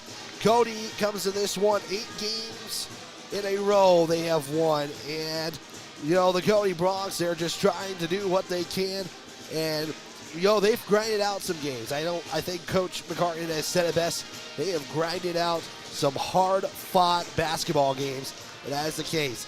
looking at the standings real quick, Lovell comes into this one 19-2. Cody is 15-4. If Lovell loses tonight, Cody has a shot at the number 1 seed, but we'll explain that as this game goes on. That is your standings. We're going to have the starting lineups here in just a moment as we're working on trying to get the scoreboard posted here on the girls' game. Again, the girls won a moment ago, 59-29. It felt like that pregame has gone way too fast. That was your pregame show built by Cody Ace Hardware. So we'll see if they do starting lineups. They are in the old national anthem. So we will just continue our starting lineups. We'll start with the Cody Bronx in their road blues, gold numbers, blue lettering. It is the same starting lineup, but we'll see how the rotation is tonight. It is number 0, Maddox Ball, the senior, followed by Nathaniel Pryor, number 1, the junior. It's the senior, number 3, Jackson Hazel. He'll be followed by the senior, number 5, Grady McCartan. To round up the starting lineup, it's number 12, the sophomore, Parker Hyde. And we're going to kind of go with you with the Worland Warriors in this one. We'll go as they go. It will start like this for the Worland Warriors. It's number 4, a senior, Mason Decker. It'll be followed by a senior, number 11, Corbin Butte. Worland, their whole whites, black numbers, orange lettering. The senior, number 21, Brian Gabriello. That's a name you're going to hear quite a bit tonight. He'll go as he goes. It's number 24 in the contest. 24 is a new number for us here. Number 24 for the Worland Warriors. It is Michael Williams getting the start here. If I'm not mistaken, yeah, it is Michael Williams getting the start, and that's why I didn't have him on my roster last time, because he was kind of a come-from-behind starter. And to round up the starting lineup, it was number 25, Fisher Martinez. Your scoreboard tonight brought to you by Pinnacle Bank, the way banking should be, as we'll get those timeouts fixed here in just a moment. Cody is going to go from right to, or from left to right, Worland from right to left, and so we'll start with the basketball. Do the Bronx. They do need a win tonight to stay in the hunt for the number 1 seed out for the 3A West Regional Tournament next week in Lander. And we'll be paying attention to that Powell and Lovell game as well. Worland shows a zone here to start this contest off. As Hyde has it on the right side. He'll dribble up over to Hazel. There's a swing inside of Maddox Ball with the score being good. And Maddox Ball will start with a deuce on the scoreboard. Baseball terms apparently are coming into a basketball broadcast as Gabriello can't get his shot to go. And Cody quickly back over to the other side. Quarter number 1 here from Worland, Wyoming. We are getting started right on time. KBE and Cali, Cody. Grady McCarty gets a bucket. And Cody up to a quick 4-0 start in this one. KBE and Cali, Cody, Wyatt Barichka, McKenna back in the studio, keeping this game on the airwaves as that shot is good. Bucket's going to count. Corbin Butte with the score. Foul is going to go against the Bronx. So we'll see one free throw here and a chance to cut the lead down to 1. As Maddox Ball, who got us the first bucket of the game, is the one credited for the foul. The free throw is no good, and McCartan will come up with the rebound as Corbin Butte doesn't get the bucket. So the 3-point play will keep the Bronx up by 2. Hazel directing the offense now, getting things set up. Here is Pryor, has it at the top, swinging over to McCartan. He'll pull it up for 3 as they'll cast off the back part of the iron. And no good, and Worland will get it back down by 2. 6:28 left to play in the first quarter as that's Pryor who comes up with a steal for the Bronx. Ball to Hazel in the left corner. He'll go back to Pryor and swing over to McCartan. Hyde, he'll pull it up for 3. That one's going to be no good as he normally does that clap when he misses a shot, and We'll stay 4-2 at least for now. Back to the back to the Warriors as that shot's going to be good, courtesy of Mason Decker. And you probably saw it on your screen if you're watching this, but we're going to see the returns of Chase Hatch and Joe Arizmendi. And I say return, but it's actually going to be the debut, the season debut for those two. Pryor for three, knocks it in. And Cody leading this 7-4 on the Pinnacle Bank scoreboard. Back to the Warriors it goes. And, you know, Worland has had some heartbreakers, but they've had some really competitive games here. They won in overtime against the Powell Panthers a little bit ago. It's Gabriello for a triple. Can't get that one to go. And Heim will bring it up for the Bronx. Quickly swings it over to Pryor. Back to Heim, now to McCartan. On the left side. Give inside the ball. Back to McCartan. Up top now to Heim. Back to Pryor. Bounce pass it off to Hazel. Hazel looks back to Heim. Heim fakes the pass one way. Goes in. Fakes the shot over to Pryor. Three. Can he go back to back? It's no good as the hoop is tangled on the hoop. His last touch by Hazel. And it will be Joe Arizmendi and Chase Hatch in, and the Bronx will have all five seniors out there. At 4:46 left to go in the first quarter, and McCartan not gonna put a lot on them, just give them minutes here and there when they can. As Gabriello gives it off to Decker, we'll see what this lineup looks like as they have not been able to play together all season long. Here's Decker giving up now to Williams at the top. Here's a pass over to Fisher. Martinez back to Williams, swinging over to Gabriello as Cody running his own defense right now. Williams on the right elbow over to Decker as they're working that right side right now. Gabriello will feed it inside. It's going to be a turnover. The Bronx come up with it as Joe Arizmendi gets in the way of that one. Arizmendi underneath for two. That shot's no good. And a fight for the basketball will get it up with Worland. Quickly, Williams. So we'll get up top to Williams. At the top, it was Martinez who had the shot, but Worland doesn't come up with a bucket. So both teams, no bucket with the triple as of yet. Worland getting into this one. Hatch to Max Ball at the top. 3:30 left to go. It's McCartan. He'll bring it up over to Arizmendi. Arizmendi right side outside. He's looking for Hatch. Nice pass to Hatch. He'll fire a triple. It's going to hit off the side of the backboard. He'll put up the rebound as he got his own rebound, and it's good. It's 9-4 Cody. Hatch with his first bucket of the season. And that's almost a turnover. Now it is as Worland was trying to save it. Back to the Bronx. It's McCartan with the acrobatic layup. That's no good. Hazel is going to get fouled. And some free throws coming up. And Jay McCartan was waiting for some kind of whistle to go. And that will finally be the case. And Worland will pick up their first team foul. They're going to give the foul to Corbin Butte. His first, team's first. Hazel at the line to shoot a pair. First one is fired up and good. And just like that, the Bronx have had 5 already score in this contest. Fisher Martinez checks out. In for the Warriors, number 2, Ryan Denise. Hazel to go 2 for 2. First trip of the night for the Bronx is good.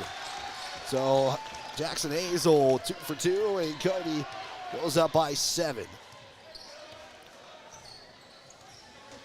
Back to the Warriors as Denise will give it off to Williams. Go over to Gabriello. Gabriello will bring it up top. Right side outside. Hazel matched up with him as Cody Bronx show a little bit of zone. Here's a drive in from Butte for 2, and that was a name the last time these two teams met up. Jay McCartan is talking with head coach Jay McCartan, the father-son conversation, is checking up with some things as Arizmendi has it at the top. Butte matched up with him defensively. Ball swing it over to Hazel. Hazel is going to take one dribble over to McCartan. McCartan will drive in, lose the basketball. He's going to be fouled, and it's going to be on the floor, so no free throws yet. Looking at Gabriello for the foul. He'll pick up his first. 2:06 left to play. Cody Bronx basketball as Hazel will inbound. These guys stayed late after practice on Tuesday to work on these inbound plays. As McCartan will bring it up as there was a little scramble for the basketball. Cody has it back with under 2 to play. McCartan to ball in the right corner, over to McCartan. He'll fire a 3 up top. That's no good, and going to be out of bounds. It's going to be last touch by Hatch. Cody 4 of 7, not a bad start to the shooting night as Griff McCartan will now check in for Grady McCartan. And the Worland Warriors will take a timeout. Quick 30 here as I'll be there first. They'll be down to 4. We'll just keep it here as it seems like these boys games really see time tick off quickly and not a lot of breaks, so we'll keep it here. Big thanks to Allstate agent Cal Mitchell. Allstate, you are in good hands. And Haskell's, the best prices and better service. Visit Haskell's Furniture and Flooring for all of your home redesign needs, including mattresses, flooring, and furniture. That's Haskell's, located on Bighorn Avenue in Cody. Well, 11-6 start, and again, this is the season debut for Arizmendi and Hatch, and they're getting a lazy playing time. And I know Coach McCartan he's going to make sure he's doing everything he can with those two, and we'll see if the official drops the basketball. They're going to have to put it down, and now they do as the Warriors will finally inbound it. They got late out of the timeout huddle with 1:47 left to play. As Griff McCartan is in there along with Hazel, Ball, Arizmendi, and Hatch. Gabriello to Williams.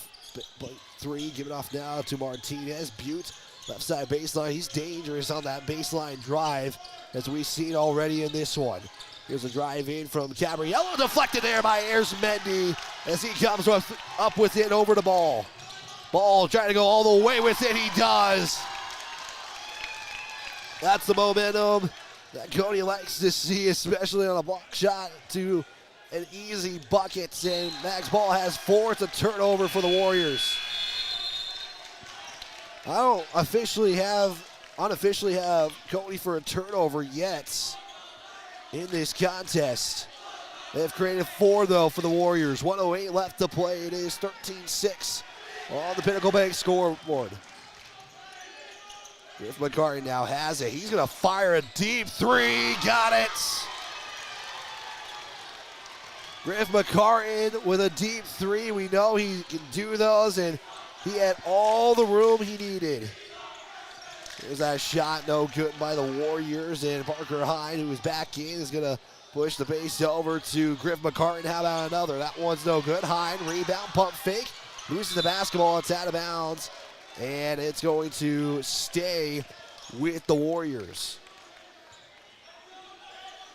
So Cody, or excuse me, it's going to stay with the Bronx. I apologize. Let's see what Cody does here. Inbound goes to McCartan. He'll put up the shot for 2. And the Cody Bronx having a great start in this one. They have put 18 in the first quarter. As they held Worland scoreless for a while.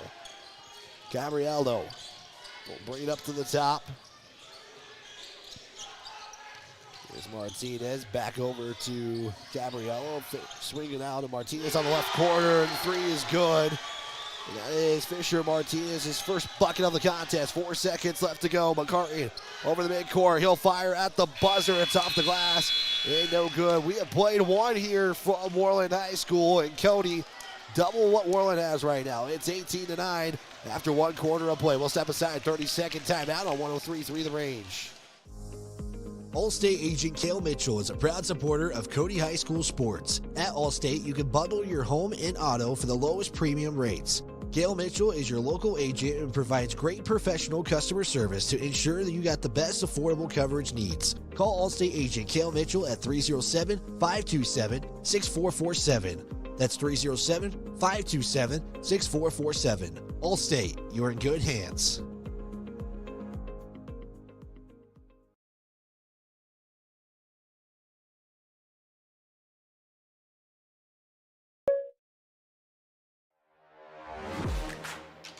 This is Cody Bronx basketball on 103.3 The Range. Second quarter action for the Bronx and the Worland Warriors. This is the 34th meeting since 2007. Worland leads the series 11-21, actually make it 33rd meeting.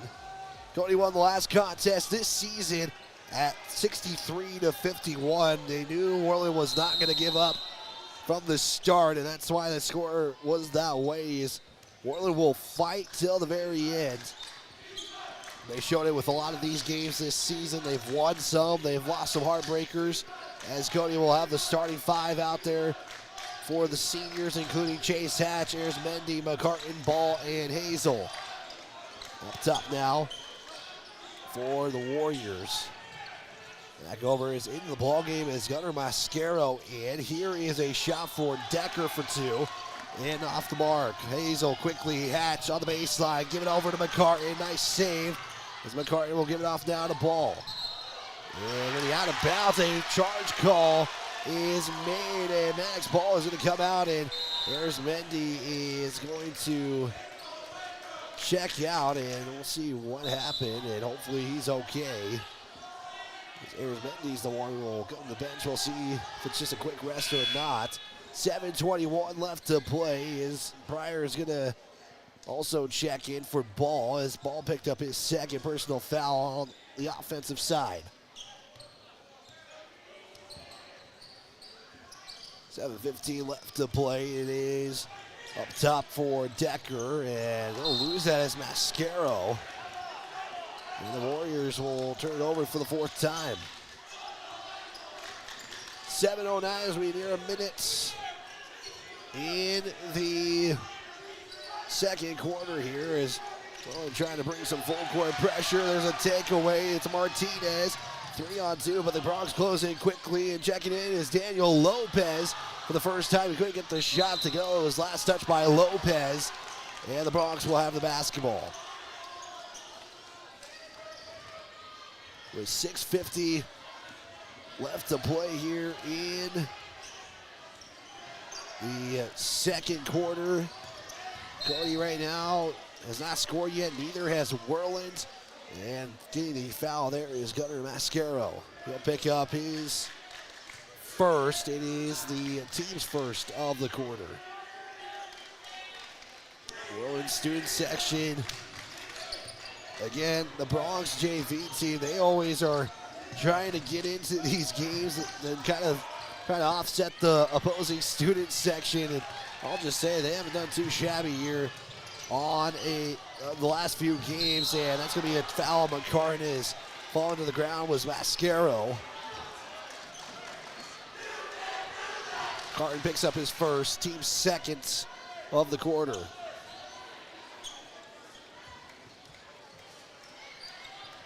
Mascaro to trigger it in, gets it into Lopez as McCartan comes up with the steal. Cody Bronx with the numbers. McCartan to Pryor, switches to the right hand, couldn't get the shot to go.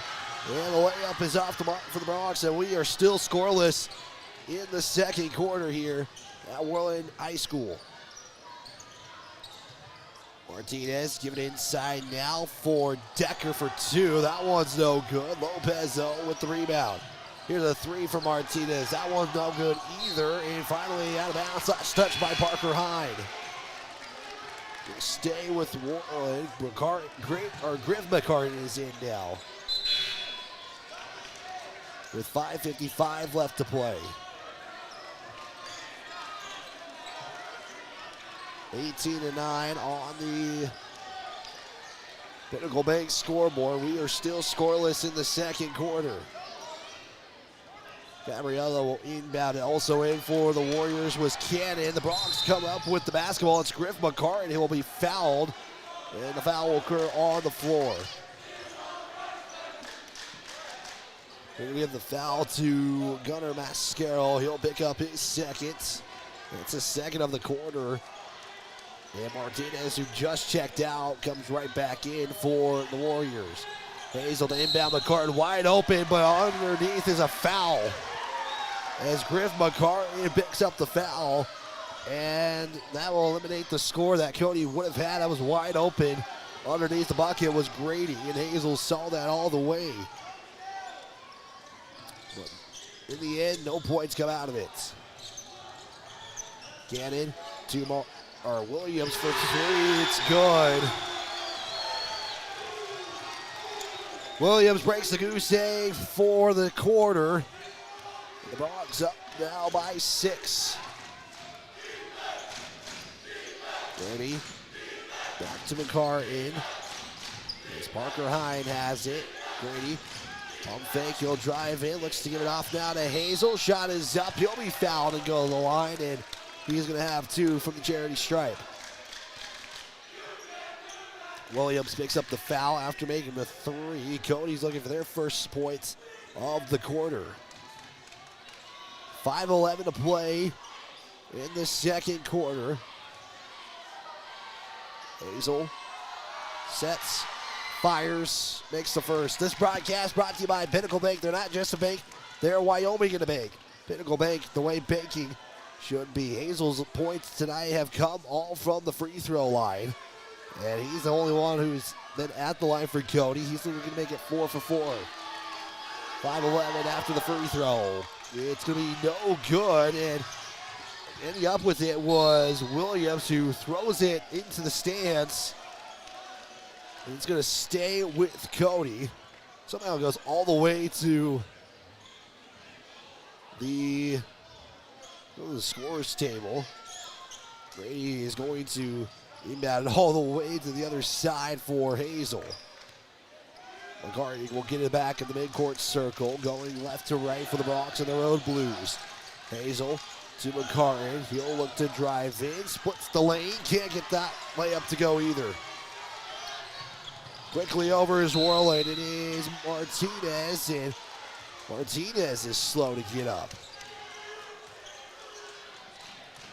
It's going to be a foul on Cody, so they'll pick up their 4th team foul already, and picking up the foul was Pryor.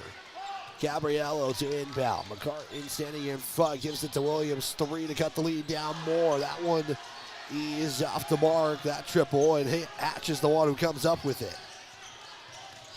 Hazel in the paint, picks up his dribble, kick out Griff. Griff will go baseline, dish it off to Hatch on the bounce pass. He'll put up a shot. That one's no good. How about a second chance? That hits the rim twice, but Hatch wasn't the one who touched it. Hazel picks up it. He'll be fouled and go to the line.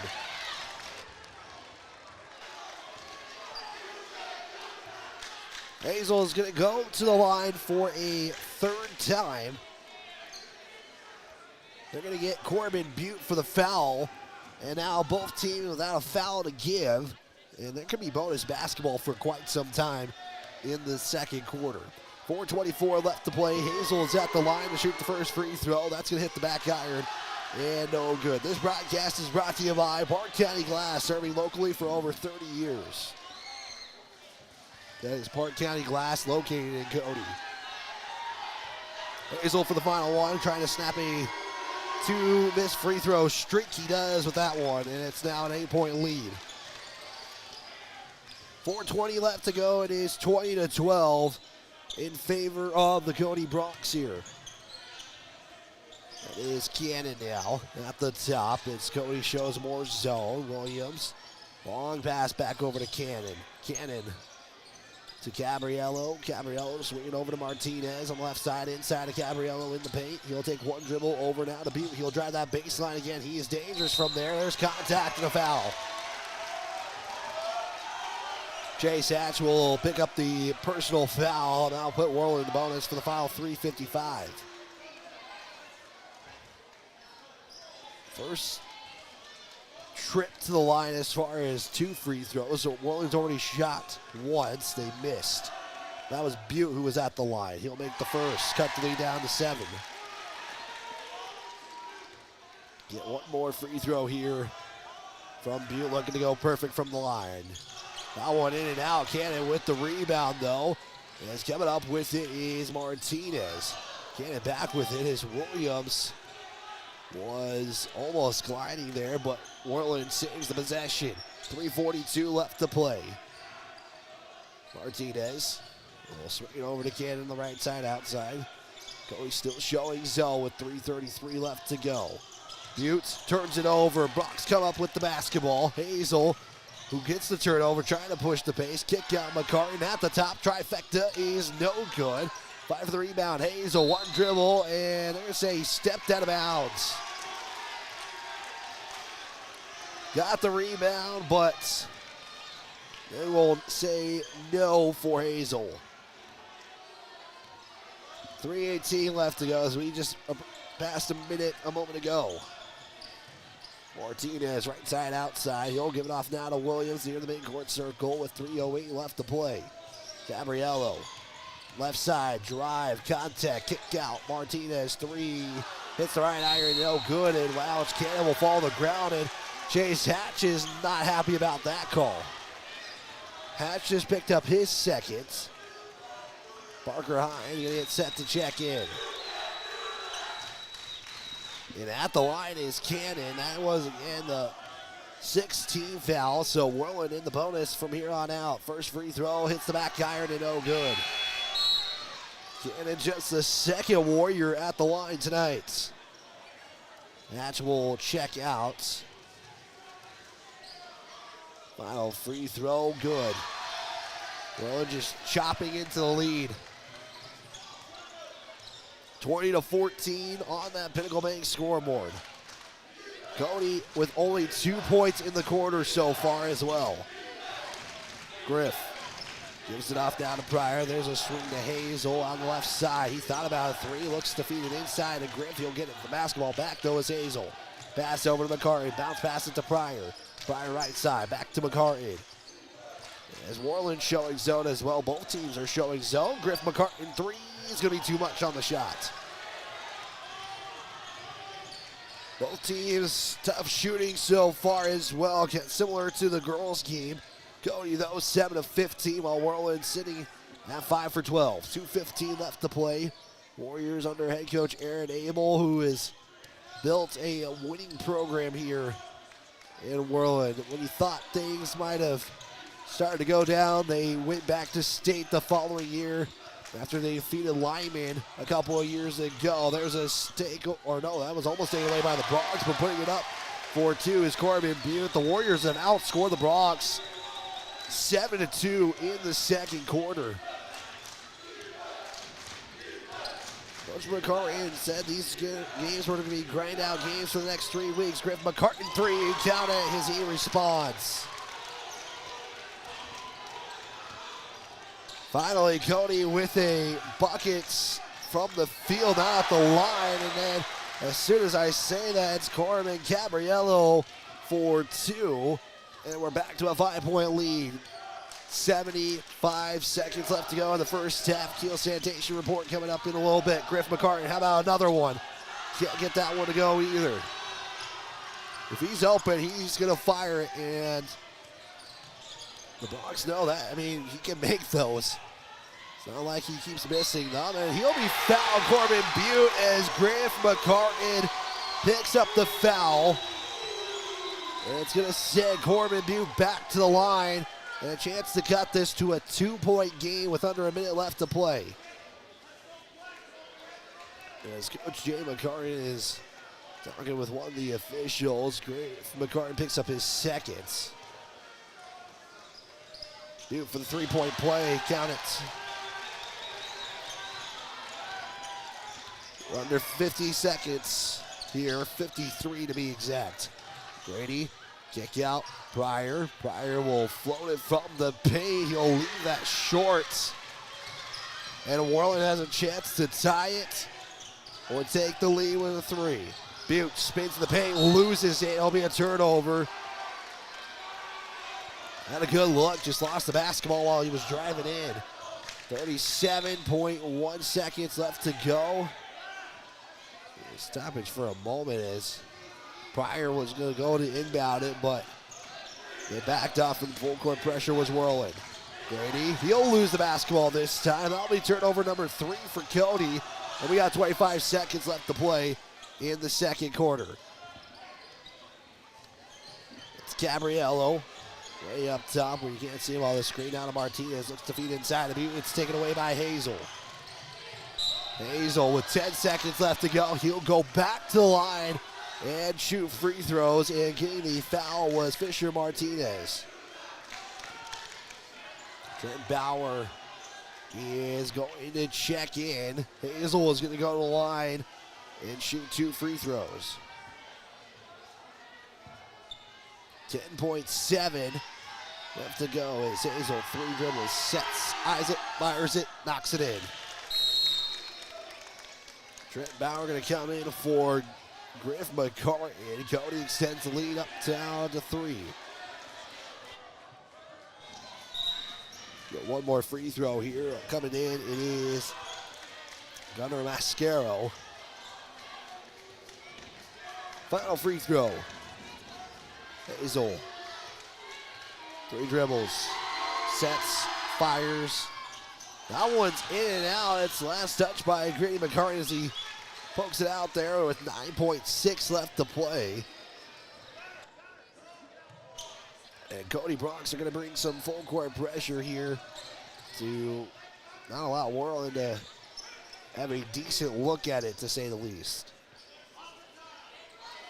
2 Warriors in the front. They will get it into Gabriello. Dribble up is McCarty, and Grady is going to back off as he got a screen on him. As Gabriello at the buzzer, no. It was a good look, and I think that's what Cody was trying to avoid, but the Warriors don't tie it up, and we go into the half. It's a 3-point lead for the Bronx. Pinnacle Bank scoreboard at the half. It is Cody 24 and Worland 21. Your Kiel Sanitation halftime report is next. This is Cody High School basketball on 103.3 The Range, a Hart Mountain Broadcasting Station.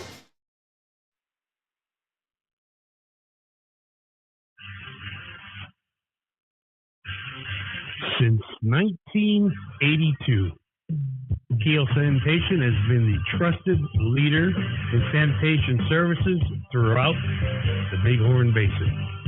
We're a family-run business dedicated to providing top-notch customer service. Whatever your sanitation needs are, Kiel Sanitation has you covered.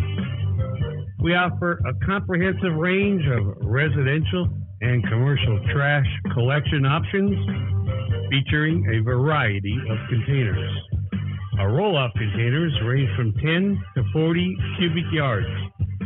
We also have 95-gallon roll-out carts and steel dumpsters, including bear-proof containers. Our septic services include thorough, high-pressure back flushing to ensure your system is Kiel clean. For your convenience, we also offer 24-hour emergency septic services. To meet all of your sanitation requirements, we provide portable restrooms for any occasion. Our offerings include standard portable restrooms, hand wash stations, and handicap units. We also specialize in services for the oil field, including portable restrooms, potable water, roll-off containers, and vacuum services. Be sure to check us out, KielSanitation.com. We're also on Facebook. Look for us in there under Kiel Sanitation. Give us a call, 307-587-6616. Go Cody Bronx and the Cody Phillies as well. Distracted driving is dangerous, but some people just can't seem to help themselves. There's the steering wheel propper, the sneak a peeker, the fast roller, the nightlighter. And it's not long until they become the fender bender-er, the got a ticketer, the veering off the road. The driver? Stop in at Haskell Furniture and Flooring in Cody, Lovell, Worland, and Riverton, where we have the best prices and better service. Coach Wagner and the When Phillies life and slows Coach you McCartan and the down, Bronx Canyon have been Therapy really in fun Cody to helps you watch get this back year. on your feet. Whether you're recovering from an injury, managing pain, or working to regain strength and mobility, Canyon Therapy offers expert physical and occupational therapy service tailored to you. Our experienced team works with you one-on-one to create a personalized treatment plan, helping you to move better and live more comfortably. We treat people, not just conditions, in a caring and supportive environment. Canyon Therapy is a proud supporter of the Cody Bronx and Cody Phillies. Get back to the life you love with Canyon Therapy. Visit CanyonTherapy.com or call today to schedule your next With appointment. over 40 years of combined Woodward experience, Tractors, your Park County one-stop Glass can dealer for handle all your of auto Takahouchi and equipment and residential glass needs. Serving the Bighorn Basin since 1982 with quality you can depend on and service from the heart. Stop in or call your auto glass specialist at 307-587-9303. That's Park County Glass at 307-587-9303. Hey guys, this is Zach Haskell with Haskell Furniture and Flooring. We are a proud supporter of the Cody Bronx and Phillies this season. If you want selection, we have the best selection for you with the best prices. From mattresses to flooring or recliners to fireplaces, we have everything you need in stock. No need to drive out of town when we have everything here locally for your next selection. Stop in at Haskell's Furniture and Flooring in Cody, Lovell, Worland, and Riverton, where we have the best prices and better service. When life slows you down, Canyon Therapy in Cody helps you get back on your feet. Whether you're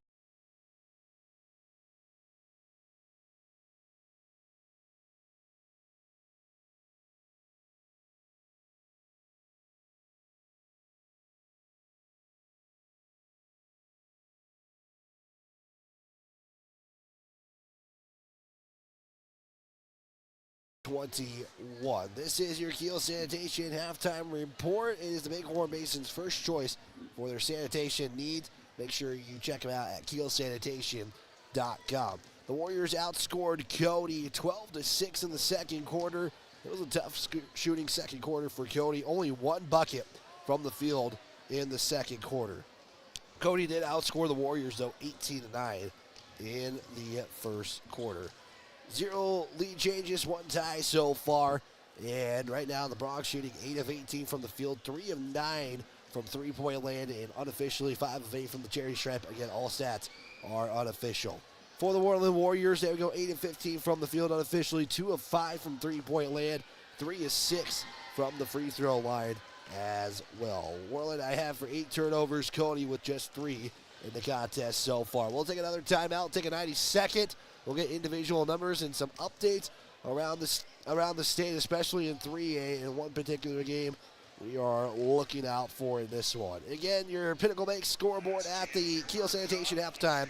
It is Cody 21, or 24, Worland 21. We're back in 90 seconds on 103.3 The Range. recovering from an injury, managing pain, or working to regain strength and mobility, Canyon Therapy offers expert physical and occupational therapy service tailored to you. Our experienced team works with you one-on-one to create a personalized treatment plan, helping you to move better and live more comfortably. We treat people, not just conditions, in a caring and supportive environment. Canyon Therapy is a proud supporter of the Cody Bronx and Cody Phillies. Get back to the life you love with Canyon Therapy. Visit CanyonTherapy.com or call today to schedule your next appointment.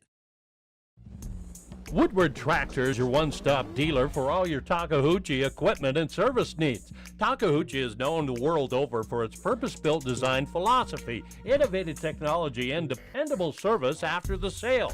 And now at Woodward Tractor, get 0% financing on all Takahouchi machines, excavators, track loaders, and wheel loaders. Special financing options are also available on Takahouchi brand attachments. See Woodward Tractor on Blackburn in Cody. Allstate agent Cale Mitchell is a proud supporter of Cody High School sports. At Allstate, you can bundle your home and auto for the lowest premium rates. Cale Mitchell is your local agent and provides great professional customer service to ensure that you got the best affordable coverage needs. Call Allstate agent Cale Mitchell at 307-527-6447. That's 307-527-6447. Allstate, you're in good hands. Distracted driving is dangerous, but some people just can't seem And to good help luck, themselves. Cody. There's the steering wheel proper, the sneak-a-peeker, a fast. We're back here on 103.3 The Range, a Heart Mountain Broadcasting station. We're going to do our interview with head coach Chris Wagner now as they're about to head off. Coach, I'll say it's probably not one of the prettiest wins that you'll have in a basketball game. I mean, just a tough first quarter. What was kind of maybe the message from first to second quarter? Not a whole lot, really. They came out, pretty good defensive game plan. We weren't, I thought we were getting some decent shots, just couldn't get any to fall. We weren't able to turn them over as much with the press, but, kept some pressure on them. Come out of that quarter 7-7, and then we go 18-2 in the second quarter. So I think across the whole bench, I thought we all just stayed composed, We're used to, that we put the press in and it opens the game up right away. But, by this point in the season, teams are going to have their press breaks down. They're going to know where to put the ball. They kind of know our rotations. They've seen it. So, they're going to do a good job. You'd expect almost in the first quarter to do that. We did switch to the one press. That was getting us something going, kind of changing the looks up a little bit. But, sometimes you just got to weather the storm a little bit. We say a storm. I mean, it's still a tie game but eventually you start to wear on them a little bit by a little bit and bring in our bench, kind of still bringing energy and pressure them out. And then, the opening comes later in the game instead of right off the opening tip. So it all kind of works out. Which is a fair point. I guess, my perspective was the turnovers that came quite a bit. I mean, I felt like there was one point you guys were playing hot potato with each other. Yeah. Good point. Yeah, I thought our ball movement. I thought they were seeing stuff. We were just having a tough time getting a handle on the ball sometimes. So that aspect, for sure. I thought we were a little, whatever the word is. But we saw it in the JV game too. So I don't know, maybe something I did in practice this week kind of threw them off. But they just kind of had to get settled in, same as we saw in the JV game, and started connecting on crisper passes, handling those better, and I think that helped out a big time. Well, and you guys still got your scoring. I mean, Hayes had a pretty good night with 24 points. I mean, everybody kind of contributed there in one way or another. I thought Radakovic, she's having a pretty good stretch of basketball as of late, another contribution of 10 points. But, Coach, one more opportunity tomorrow to kind of get right. I know you guys have some practice next week, but another game taking on a Powell team who just kind of blew the door on Level earlier this evening. First off, it's senior night, final home game. I'm encouraging people to go to the game. Don't watch my stream. Go to the game tomorrow. But what are you looking forward to most taking on the Lady Panthers of Powell? That's big. That's the one game you can count on. The people show up early for the girls' game, not just coming in at the end to catch the boys. So we usually have a good turnout for the Powell game. Powell's got a great team this year, been playing pretty well lately. So it'll be a great challenge. Big one for Soph's last home game. So, we're pretty excited for it. Well, Coach, if there's anything I'm leaving out, is there anything you want to add before we get third quarter action going? No, you got a good boys game here. Well, we'll see how it goes tomorrow, Coach. I appreciate it. Thank you for your time, and we'll talk to you tomorrow before the game. Thanks, White.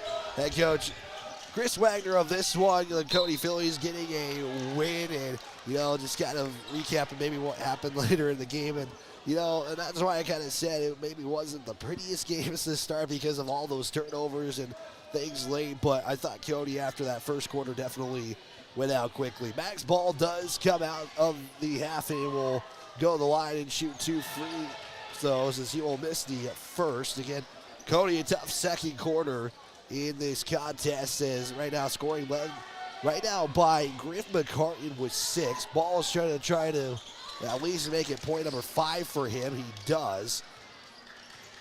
It's now 25-21 as McCartan is showing pressure. So the Bronx are going to start Grady McCartan, Jackson Hazel, Nathaniel Pryor, Chase Hatch, and Maddox Ball as the Cody Bronx come up with turnover number 9.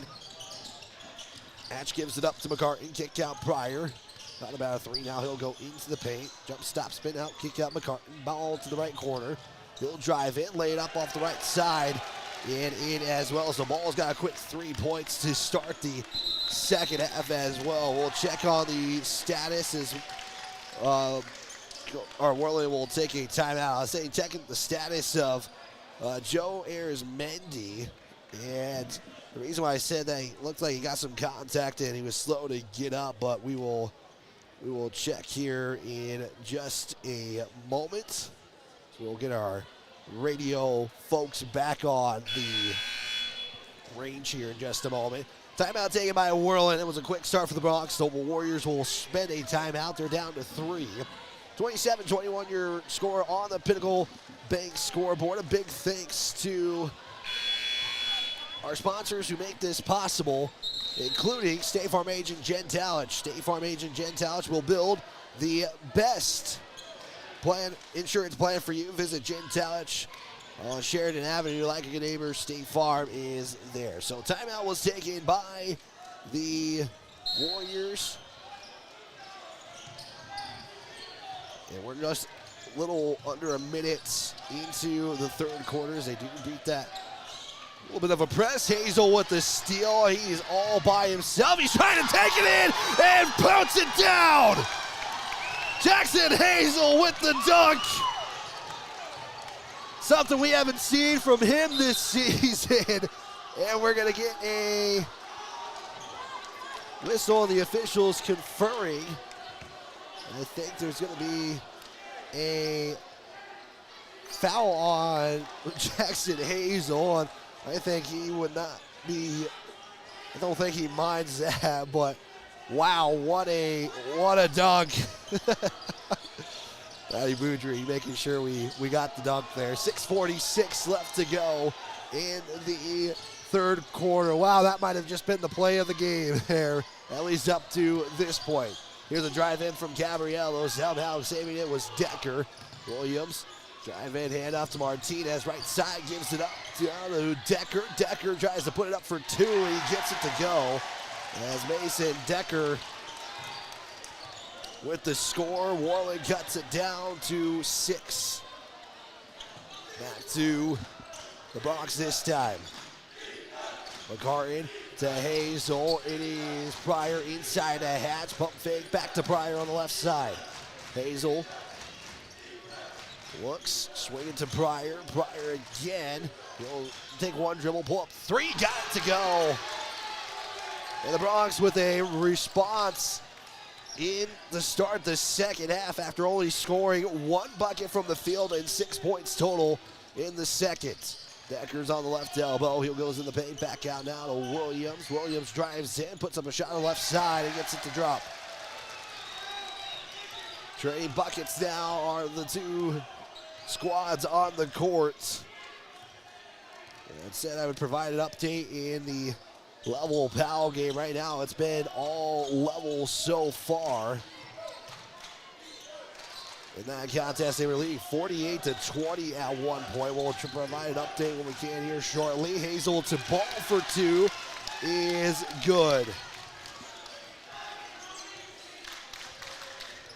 34-25 with 5:03 left to play in the third quarter. Williams triple good. He's got 5 in the second.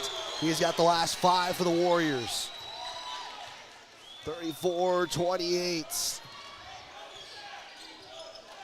Hazel will swing it over to Pryor. Back to Hazel at the top. Warriors show zone again. McCarty, he'll fire 3 from the right corner. A little too much on the shots. The Bronx will miss for the first time from three-point land in the second half. Quickly is Butte underneath. No good. Pryor, or ball will tap it to Hatch. And Hazel will bring it up. What a good start to this second half here from Worland High School. Hatch, kick out to Hazel. Will swing it over to McCartan. Right side outside, back to the zone. Warriors are showing. Pryor will fire 3. Can he go back to back? He does. Back to back 3s, and Cody now up by, up by 9. 37-28. Here's a 3 from Gabriello. He gets that one to go. Timeout by, that's a timeout by the Warriors. They'll be down to 2. And it's going to be a full timeout. We'll take a quick 60. It is Cody 37, Worland 31. We're back after this on 103.3 The Range. Roller, the nightlighter. And it's not long until they become the fender benderer, the got a ticketer, the veering off the road, the driver who kills someone. Enough with the phones already. Just put them down. Coach Wagner and the Phillies and Coach McCartan and the Bronx have been really fun to watch this year. Yes, the Bronx and Phillies, they really have it all.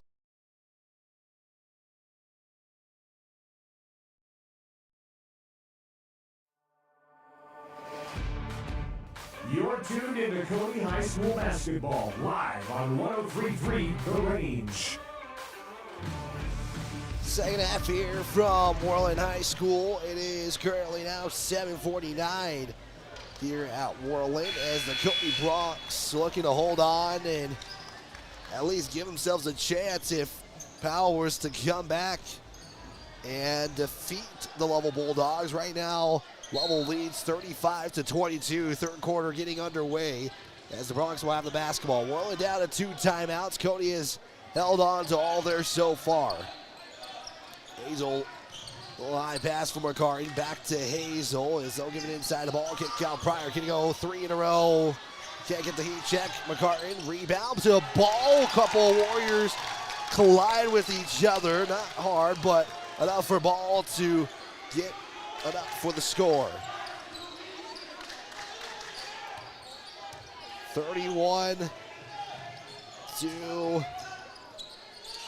39-31 here on the Pinnacle Bank scoreboard. It is back to the Warriors here. Give to Lopez. It's going to be a foul on the Bronx.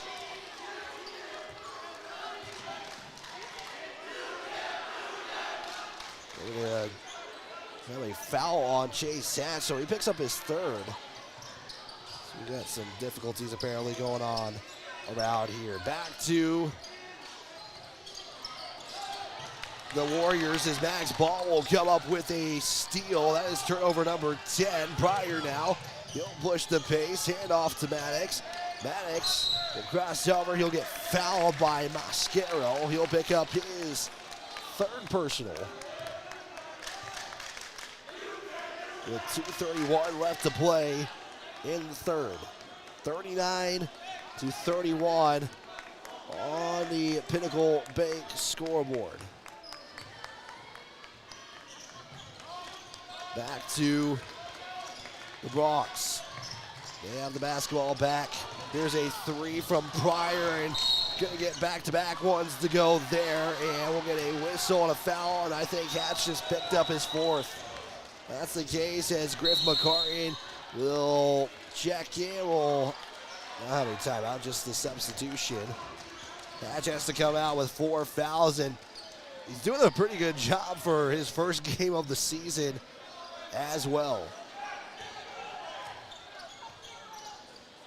Still 2:10 left to play. 8-point lead for the Bronx.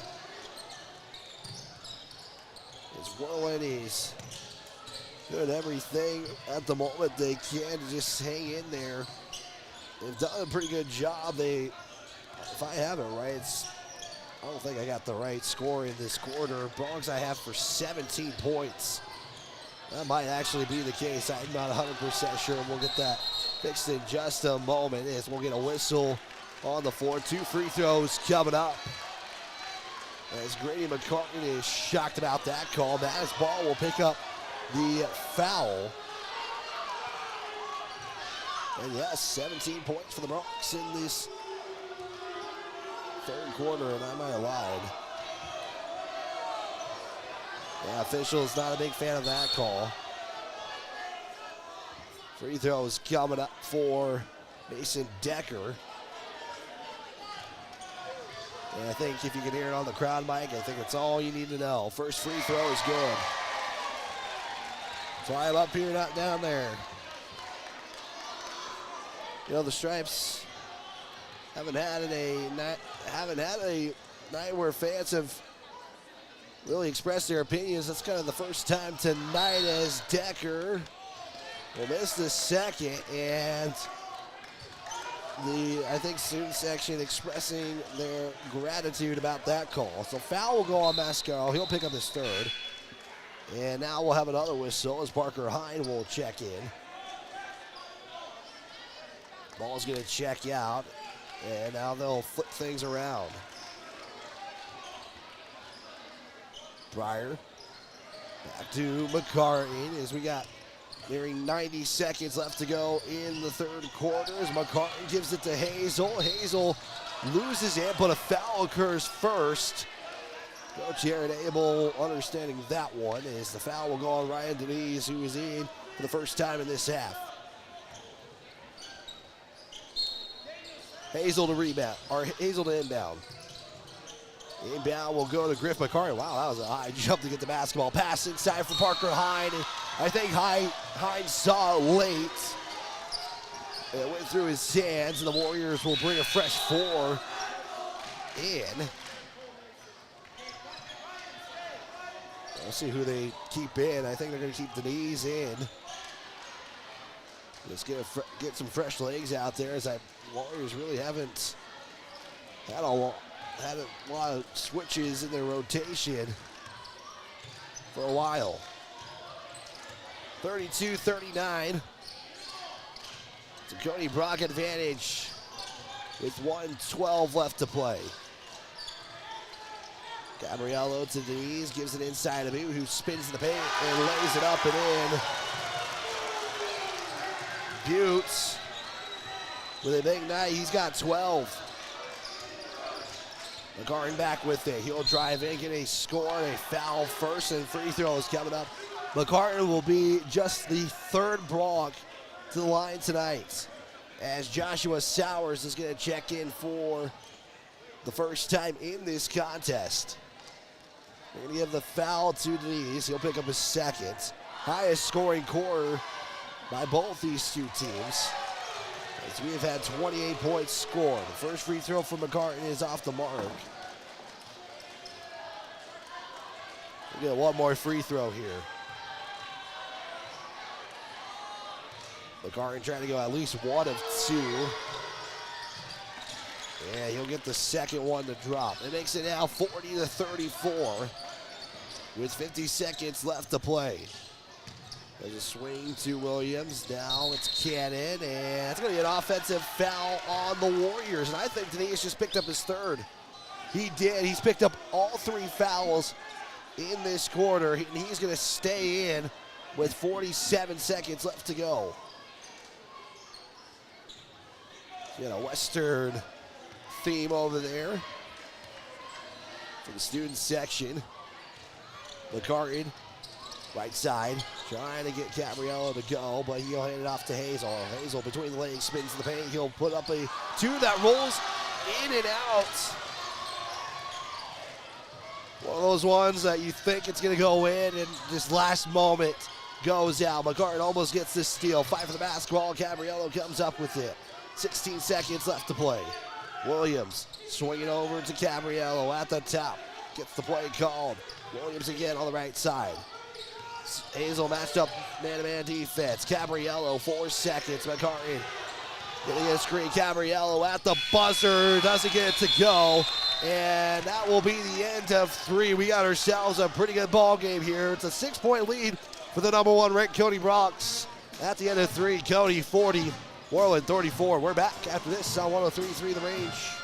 Coach Wagner and the Phillies and Coach McCartan and the Broncs have been really fun to watch this year. Yes. When life slows you down, Kenya Therapy in Cody helps you get back on your feet. Whether you're recovering from an injury, managing pain, or working to regain strength and mobility, Kenya Therapy offers expert physical and occupational therapy service tailored to you. Our experienced team works with you one-on-one to create a personalized treatment plan, helping you to move better and live more comfortably. We treat people, not just conditions, in a caring and supportive environment. Kenya Therapy is a proud supporter of the Cody Broncs and Cody Phillies. Get back to the life you...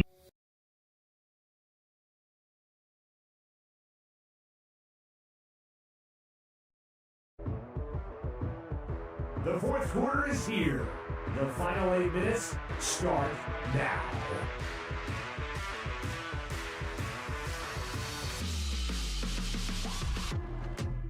Final 8 minutes here at Warrior Gymnasium as the Cody Bronx have a 6-point advantage going into the final quarter. Wyatt Barishko with you. McKenna back in the studio, keeping this game on the airwaves as Cody is going to have Maddox Ball, Jackson Hazel, Nathaniel Pryor, Grady McCartan, and Chase Hatch to start in the final 8 minutes. For the Warriors, it's going to be Gabriello, Corbin Butte, Fisher Martinez, Williams, and they're going to have Cannon out there as well. Warriors will start with it. They'll go from left to right.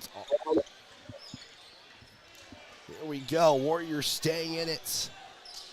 Cody trying to hold on here for the final 8 minutes and try to go into the final game at 16-4 and 8-1 conference record. Butte will miss the layup as Butte will sprint over, getting it back. Ball going to take it all the way on the right side, lays it up and good. Cody put 17 in the third quarter while Worland scored 13. Gabriello picks it up. He'll give it over to Cannon on the far left side. Yeah, makes his way to the logo. Give it off now to Gabriello. Gabriello will back it up, swing it over to Cannon. I think they had Gabriello there if they wanted. They'll give it to Butte inside. As Butte shot, he will go over 2 on layups as Hazel comes up with it. Hazel, left side, the Pryor up top. Warriors still showing that zone. McCartan will bounce pass it off to Hatch. Hatch, one dribble back to McCartan. Swing over to Pryor. Pryor's going to give it off to Hazel. Hazel goes inside the Hatch, passes it off to Ball for 2. Nice job for Max Ball to get the score. Nice assist there from Chase Hatch and Pryor. It's a 10-point lead for Cody. Butte looking to go all the way in. He falls to the floor, and Butte is saying he needs to come out. Hopefully he's all right. He's kind of fell a couple of times on the drives that he's gone on. And he's one of those aggressive players as well. And we're going to have a pause for a moment. Williams is coming out. Gunnar Mascaro is going to check in. I'm not sure why Williams is getting subbed out. The officials had a double check, but yeah, that's the case. So it will be Warrior basketball. Martinez has it. He'll give it over now to Gabriello. So we got 6:15 left to play. I want to give a shout out to Terry, who's cheering on for the boys tonight. And also a chat from Laura, also rooting for the Cody Bronx tonight as well. Appreciate you tuning in, however you may be tuning in. KBEN Cali Cody, 8 o'clock here from the Range Studios and live from Worland High School. The Warrior Gymnasium. Gabriello going to fire a 3, will miss everything. And the Bronx will come up with it, and Hazel will make the slow walk. Hazel over the midcourt circle now as he will walk into a Warrior zone. Butte will check in next whistle. McCartan will miss the 3. And we'll stay at a 10-point advantage for the Bronx. Quickly over to the Warriors offense. Cannon will swing it over now to Mascaro. One dribble over to Corbin Butte. Swing it over to Martinez. Martinez back to Cannon. 3 from the top. It's good. Whistle and a timeout by the Warriors. They'll be down to 1. One final timeout. Cody has all 5. It's a full timeout. We'll be back in 30 seconds right here on 103.3 The Range, a Heart Mountain Broadcasting Station. With over 40 years of combined experience, Park County Glass can handle all of your auto and residential glass needs. Serving the Bighorn Basin since 1982 with quality you can depend on and service from the heart. Stop in or call your auto glass specialist at 307-587-9303. That's Park County Glass at 307-587-9303.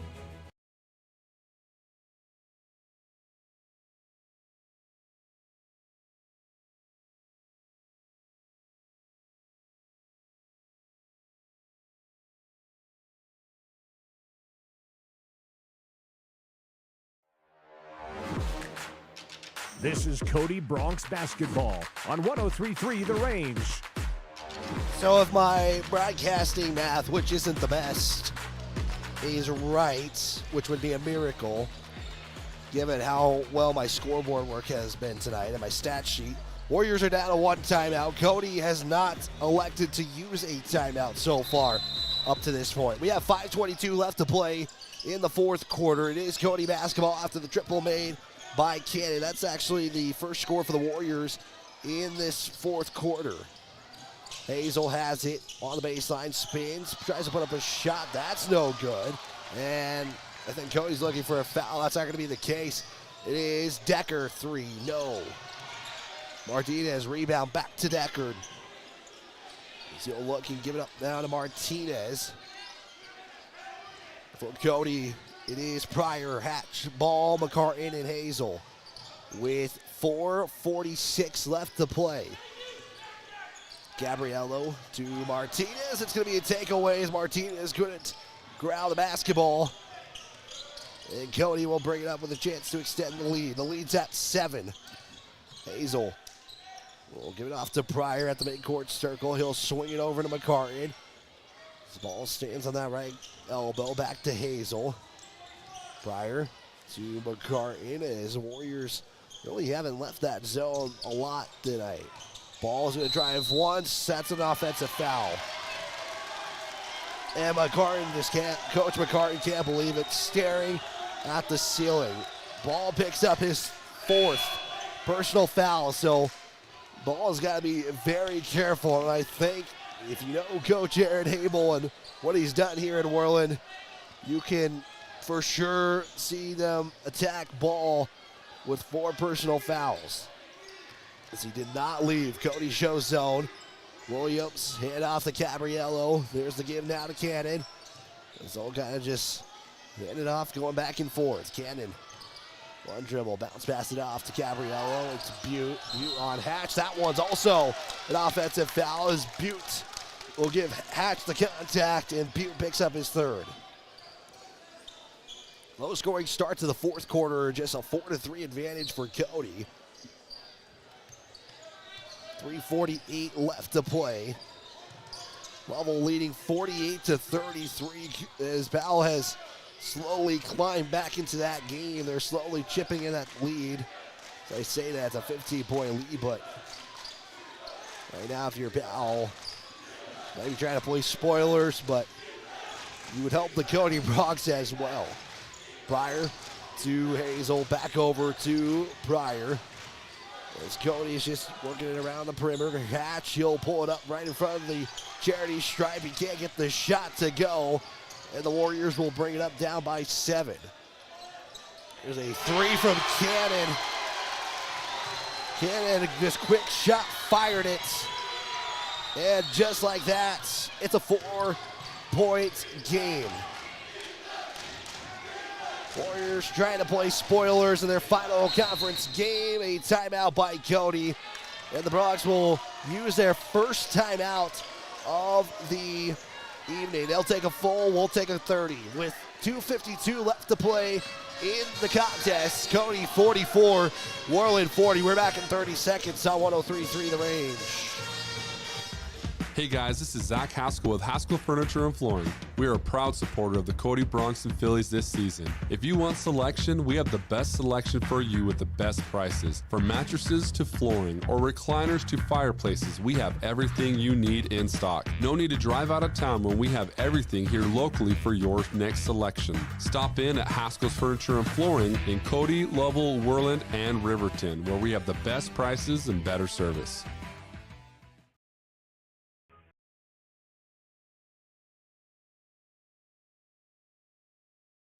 Again, 2:52 left to go in quarter number 4. The Bronx with a 4-point advantage after another 3 from Cannon. Has cut this lead. Warriors have outscored the Bronx 6-4. Right now it's given the Bronx a 4-point advantage. Biggest lead of the contest I had at 13 for Cody at one point. Worland has not had the lead at all in this game. Cody took their first timeout. They're down to 4. McCartan, Hazel, Pryor, Ball, and Hatch. They have played the whole way through. As I think Cody might start looking at the clock as Hazel stares at that, making sure he beats that 10 count. McCartan looks. We'll give it back over to Hazel. His Ball will get it back to Hazel. The swing over to McCartan. Almost lost it there. Bounce pass it back to Hazel. They're kind of playing a little bit of catch right now. McCartan back to Hazel. We'll keep saying the same thing over and over. I'll have to think some ways to say it differently there. Because once again, it's back. Now they'll give it off to Pryor. Bounce pass inside. Ball has a spin to the right and lays it in.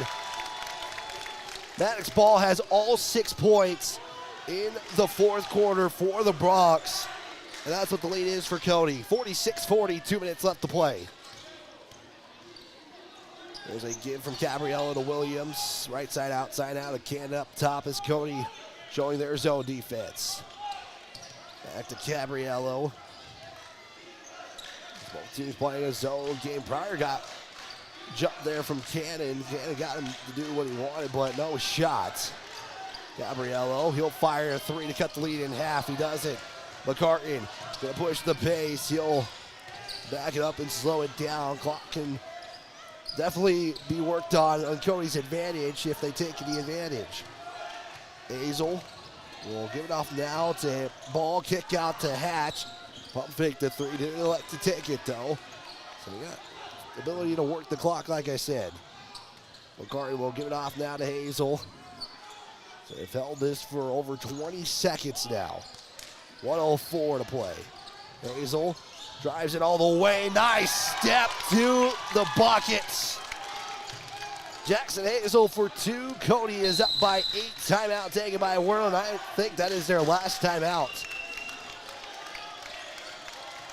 And I believe it is a full timeout. So it is a full timeout, but we'll keep it here as we want to give a big thanks to some of our sponsors. That includes YDOT. Seatbelts save lives. Buckle up every trip, every time. This is a message from YDOT. Cody Ace Hardware, your local home, lawn, and gardening care store. Make sure you visit them at the Beck Lake Plaza today. Also, big thanks to Canyon Therapy for all your physical and occupational needs. Canyon Therapy is the place to be. And also another big thanks to Woodward Tractor, a place for all your Takeuchi equipment needs. Woodward Tractor has your next construction machine. Visit them at Mentok Park. Located near Mentok Park, I should say. Not exactly at Mentok Park. 48-40. Cody has been working the clock, but a nice Euro step shot there from Hazel gives the Bronx an 8-point lead. And Worland, I believe, is now out of timeouts. And again, that's if my broadcaster math is right for once. Update as well. Bulldogs are pulling away in the fourth quarter, 57-39 against the Powell Panthers. So, from my understanding, a lot of tiebreakers actually favor the Bulldogs if Cody was to win tonight and win tomorrow, which it will be senior nights at Cody High. With all the seniors being honored, and they'll give a chance for Cody to honor those seniors. Phillies at 5:30, the Bronx at 7. We still got 42 seconds on the side of this game. Denise is back in. He'll give it out to Decker. It's Gabriello. 3 is up and good. You knew immediately when that shot went up, it was going in. It's a 5-point lead. We'll get a foul. Williams will get the foul. Worland has some fouls to give. They're going to give the foul to Williams. And it will be Gunnar Mascaro checking in. Williams just picks up his seconds. And once again, Cody will have to inbound. I think Cody's going to spend a timeout as well. We'll see here. 27.4 seconds left to go, and the official was asking for a timeout, and now he'll take a timeout. I'm not sure why it took so long to have the timeout be called, but timeout was taken by Cody. Looking to get an inbound play drawn up, it looks like, for head coach Okay, McCartan, 30-second timeout. We'll just keep it right here for you for our visual audience. Let's give a big thanks again. More sponsors who make all this possible this season for us. Park County Glass have been serving locally for over 30 years, and All-State agent Cale Mitchell. All states, you are in good hands. So Cody needing to inbound it. Worland has 2 fouls to give. They are out of timeouts. Again, if I'm right, they are out of timeouts, but they do have 2 fouls to give. Pryor will inbound it. Cody is setting up a play here. Is Hatchin. Ball, we're getting a screen set. McCartan's able to get the inbound, and Ryan Denise will foul. He'll have 4. It might be his 4th. Denise is thinking he might have had 5, but that's not the case. So we'll have to inbound it one more time. 28.1 seconds left to go. McCartan inbound, Hazel. They're going to get the foul on Hazel. That'll be the final foul to give. That time the foul is going to go against Mason Decker. And quickly Cody is going to set up once again. This time they're going to inbound it from the sideline in front of the student section. Pryor inbound, ball gets it. And ball will be fouled, and he'll head to the line. Probably one of the few you don't want to go to the line if you're Worland, as 4 seconds went off the clock. As ball has had 17 points tonight. And we'll see who they give this foul on. I think they give Gunnar Mascaro his 4th. That's the case. Warriors have put the Bronx in the bonus for the final 23.6. First one for Ball is good. And he has scored 7 in this quarter. He's got 7 of the 9. 23.6. We'll have one more free throw here for Maddox Ball. Worland has no timeouts, no fouls to give. Cody has 4 if necessary. His free throw is good. Long pass going to be almost taken away. Pryor had at least some touch with the basketball. He's not able to, and the Warriors take it back or turn it over and they give it to the Bronx. So not many turnovers for Cody tonight. And Chase Hatch will go to the free throw line. And we'll look to make this pretty much out of reach. This is the first time Hatch has gone to the line. First free throw is good.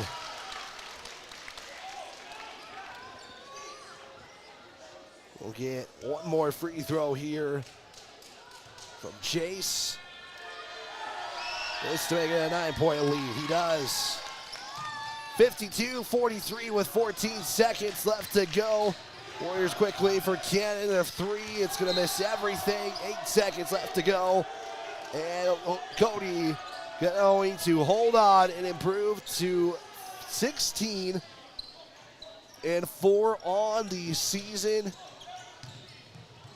And they will have one more regular season game tomorrow with 5 seconds left to go. Hazel's fouled.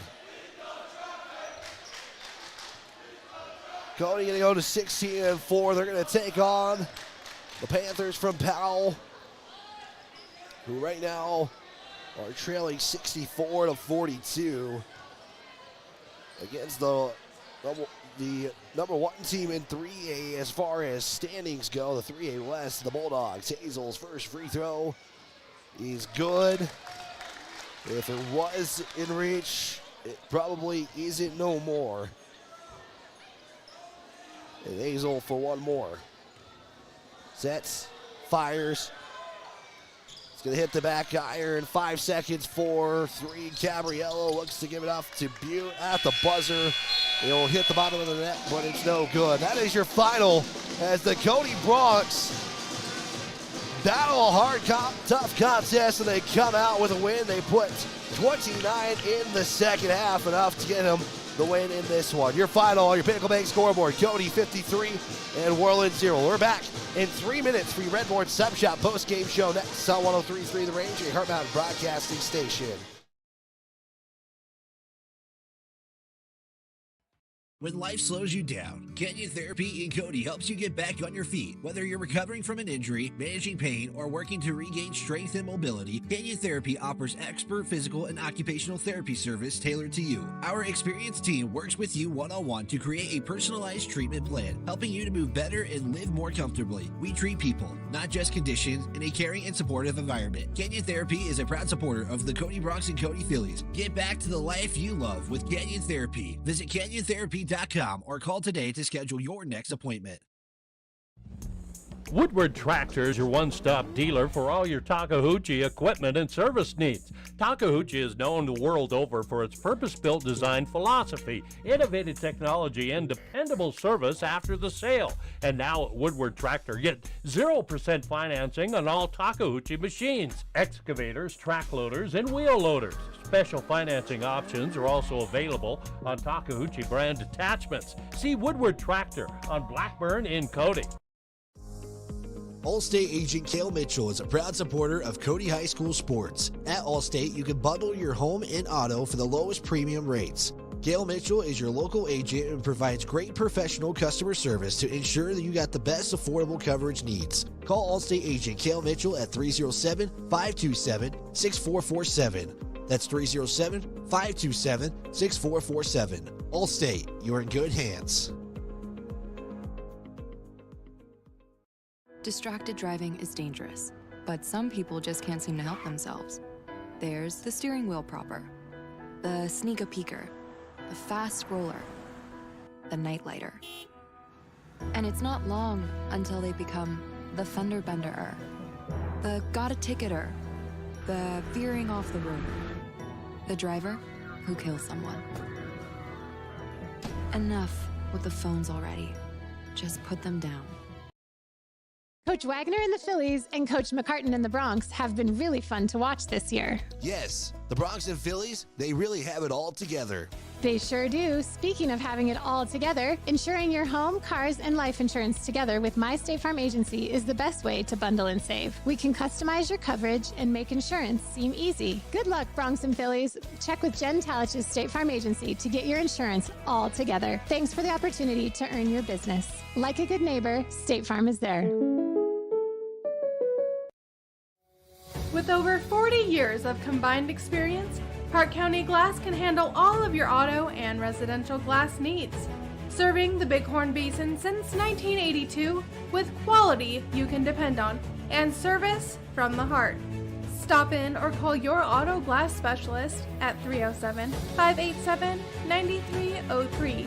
That's Park County Glass at 307-587-9303. Hey guys, this is Zach Haskell with Haskell Furniture.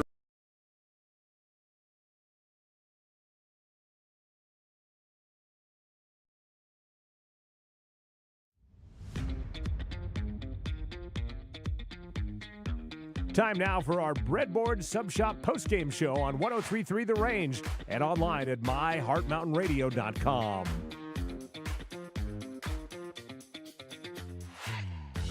It is a final here from Worland High School and a win for the Cody Bronx. They get the regular season series and sweep over the Worland Warriors 53-43. This is your Breadboard Sub Shop post-game show. It's brought to you by Breadboard Sub Shop, located on the top of Grable Hill in Cody. They have celebrated 30 years of business together. For the Cody Bronx, they put up 29 in the second half to help prevail them to a 10-point win over Worland. It was 18-9 in the first quarter, 12-6 Worland advantage in the second. It was 16-13 in the third quarter, and in the fourth quarter, the Bronx would hold on and hold Worland 13-9 in the fourth quarter of action. No lead changes. Cody had the lead the entire game, and they've only had one tie in the contest. Scores in each quarter: 18-9 in the first, 24-21 in the second, 40-34 in the third, and 53-43 is your final on your Pinnacle Bank scoreboard. We see the Worland Warriors unofficially, and this is really unofficial. 16 made shots out of 28 attempts, 7 of 11 from the field, 4 of 8 from the free throw line. It's the same situation for the Bronx. 18 of 31 from the field, 5 of 13 from three-point land, 12 of 18 from the charity stripe. We saw the Warriors unofficially 13 turnovers to Cody's 4, and that is all the team statistics in this one. We'll step aside another 2-minute timeout. We're going to continue our Breadboard Sub Shop post-game show. I want to try to see if I can catch up with head coach Jay McCartan in just a moment. So if we get that, we'll talk to him first, and if not, we'll go over the individual statistics next. This is Cody High School basketball. They win this one 53-43. Racking 2 minutes on 103.3 The Range. Coach Wagner and the Phillies. With over 40 years of combined experience, Clark County Glass can handle all of your auto and residential glass needs. Serving the Bighorn Basin since 1982 with quality you can depend on and service from the heart. Stop in or call your auto glass specialist at 307-587-9303. That's Clark County Glass at 307-587-9303. State Farm is there. Allstate agent Cale Mitchell is a proud supporter of Cody High School sports. At Allstate, you can bundle your home and auto for the lowest premium rate. Cale Mitchell is your local agent and provides great professional customer service to ensure that you got the best affordable coverage needs. Call Allstate agent Cale Mitchell at 307-527-6447. That's 307-587-9303. That's Park County Glass at 307-587-9303. Hey guys, this is Zach Haskell with Haskell Furniture and Flooring. We are a proud supporter of the Cody Bronx and Phillies this season. If you want selection, we have the best selection for you with the best prices. From mattresses to flooring or recliners to fireplaces, we have everything you need in stock. No need to drive out of town when we have everything here locally for your next selection. Stop in at Haskell's Furniture and Flooring in Cody, Lovell, Worland, and Riverton, where we have the best prices and better service. When life slows you down, Canyon Therapy in Cody helps you get back on your feet. Whether you're recovering from an injury, managing pain, or working to regain strength and mobility, Canyon Therapy offers expert physical and occupational therapy service tailored to you. Our experienced team works with you one-on-one to create a personalized treatment plan, helping you to move better and live more comfortably. We treat people, not just conditions, in a caring and supportive environment. Canyon Therapy is a proud supporter of the Cody Bronx and Cody Phillies. Get back to the life you love with Canyon Therapy. Visit CanyonTherapy.com or call today to schedule your next appointment.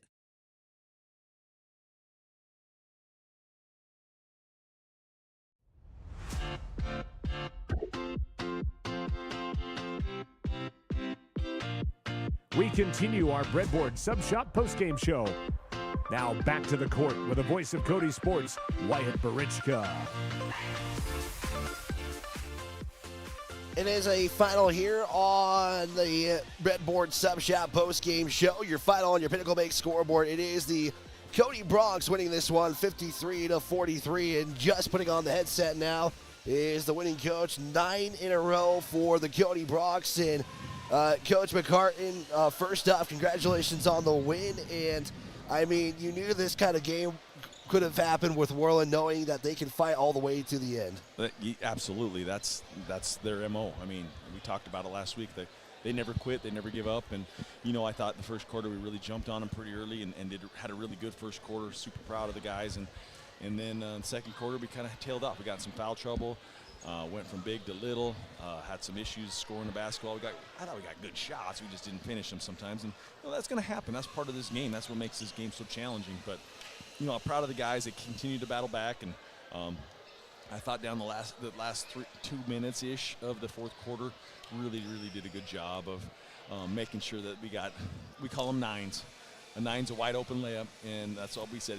We're gonna run offense till we get a 9, and we got a couple of 9s. Maddox got 1, Jack's got 1, and then they were forced to foul, went to the free throw line, made some free throws. So it was a good fourth quarter. There's a couple of moments I want to talk about. First one is beginning of the second half. Hazel gets a steal, and he gets a contested dunk, and the whole bench, I mean, they were pretty excited about that. As a coach, when you're going through your mind, knowing that kind of dunk is coming, and what Worland was showing, just kind of what that tell you about him and just your reaction as well to that. He got fouled.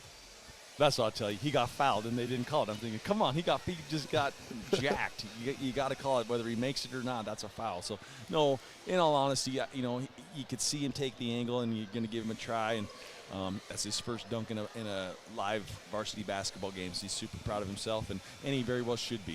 He's got some explosive legs, and he's had a couple opportunities earlier this year and wasn't able to do it. So it's just great for him to have that chance and actually get it done. And, Chase Hatch, I thought, he played quite a bit tonight, especially in the second half. Actually started the second half, and I know Joe got some minutes in. Without disclosure, I mean, how is he doing as far as? I know he got a little contact on the other side in that second quarter. Yeah, he got pushed. He said, and he kind of tweaked his knee a little bit. We'll wait and see what that entails tomorrow. But he's disappointed. But he says it's not hurting him. So I mean, there's positive, but we just want to make sure that we're gonna be a little cautious with that right now. And I thought Chase played a great game. For not having played all season, he got a couple of rebounds. He made some good decisions. He battled. He battled, and with him, it's a matter of making sure he stays warm. If he comes out and sits too long, he kind of stoves up, and we didn't want to do that with him. And I was pretty impressed with him because he did get in some foul trouble, which you're going to have happen. He's still not moving the best right now, but he's trending in the right direction. So I'm super proud of him, and it's hard. I know it's hard, and I know he's hurting, but he's grinding and he's doing what he needs to do to make our team better. Maybe that's probably a blessing as a coach because you kind of know where he's at as far as how much he can do in a game. I mean, so far late in the season and with some big games coming up for basketball, I think we got a lot of debris just coming on all of us. Sorry about that, Coach. That's all right. That is not my doing, I promise. But just to know where he's at as far as kind of the condition and what he can do ability-wise. So late in this season when you kind of have to add an extra player to your bench? He played significantly more minutes than I wanted to play him tonight. I mean, that's just – I was trying to ease him into it. The reality is he hasn't played for a while. He's had an injury, and we wanted to play him probably – I wanted to play him anywhere from 10 to 14 minutes. I think he probably played 20. So we'll see how he feels tomorrow, but I'm encouraged by that. He says he's feeling really good right now, so – he's trending in the right direction, and his conditioning. He's done a lot of work to work on his lungs, and I mean he's not where he wants to be, and that's the way it should be at this point with where he's at, but he's going to continue to improve, and heading into next week and into regionals, he's done. He's ready. He's getting ready, getting closer and closer all the time. It's kind of exciting. And I know I'm kind of talking a little bit about Chase a lot, but. Also, this was a team effort tonight. I mean, I thought Griff at some points in the game were contributing big. Pryor had some big shots in the game as well. I thought those two really kind of got the juices flowing for you guys and really got you guys rolling as well. But I mean, and overall, this was a team win in a really tough game against a really good opponent. No, absolutely. I thought Matt shot the ball extremely well. How many threes did he hit? 3? I had 2. 2? 3. No, 3. I think he had 3, and I think Griff hit 2. Yep.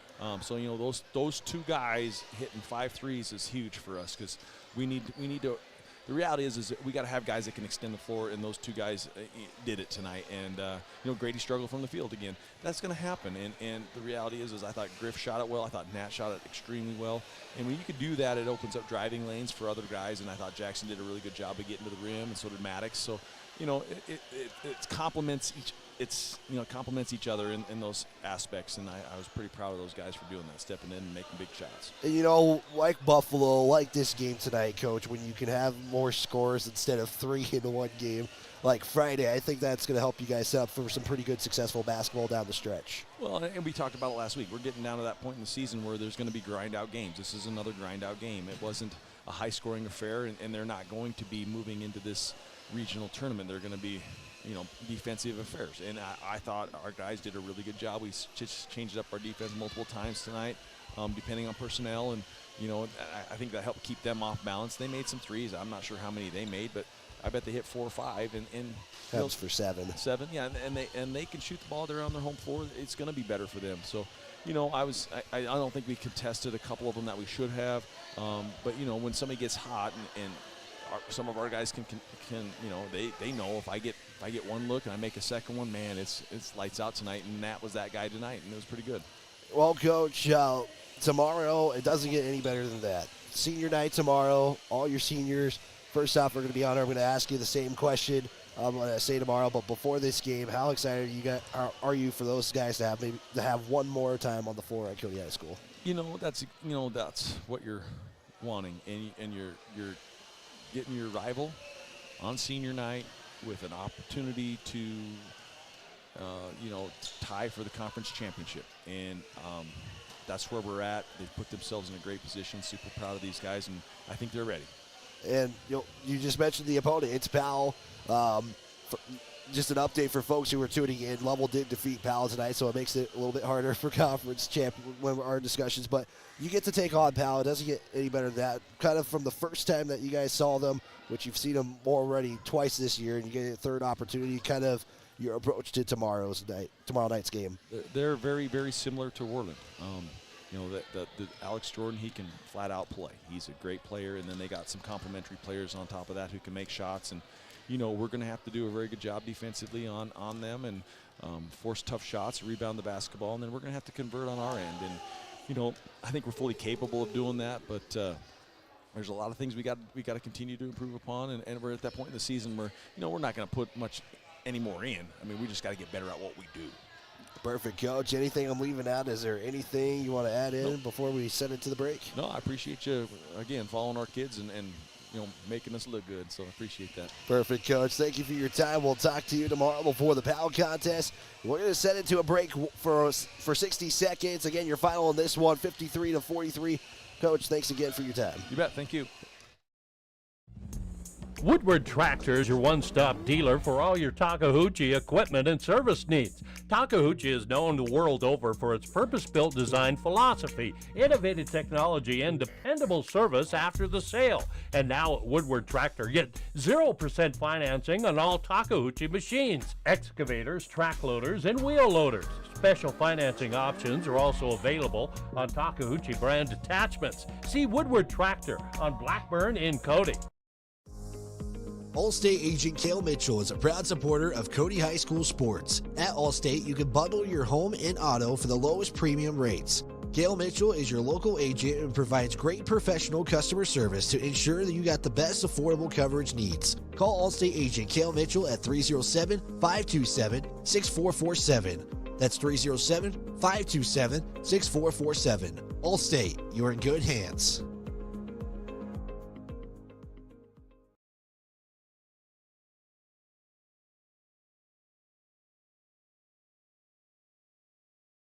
Distracted driving is dangerous, but some people just can't seem to help themselves.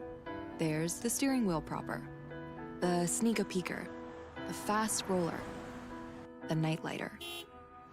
And it's not long until they become the fender bender, the got a ticketer, the veering off the road, the driver who kills someone. Enough with the phones already. Just put them down. Coach.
.5:30 audience. For some reason, we're having difficulties with the audio, but again, our player of the game, it is Nathaniel Pryor, finishing with 9 points in the contest. 5:30 and 7 o'clock pregame, going to start about 5:15. We'll have the call on 103.3 FM, online at myheartmountainradio.com. And it will be senior night as well, so we'll have those senior night festivities as well. For McKenna back in the studio, I'm Wyatt Barichka. This has been a presentation of Cody High School basketball on 103.3 The Range, a Heart Mountain broadcasting station. The preceding has been a presentation of Cody High School Athletics and 103.3 The Range, a Heart Mountain broadcasting station. Now back to Wyoming's genuine country.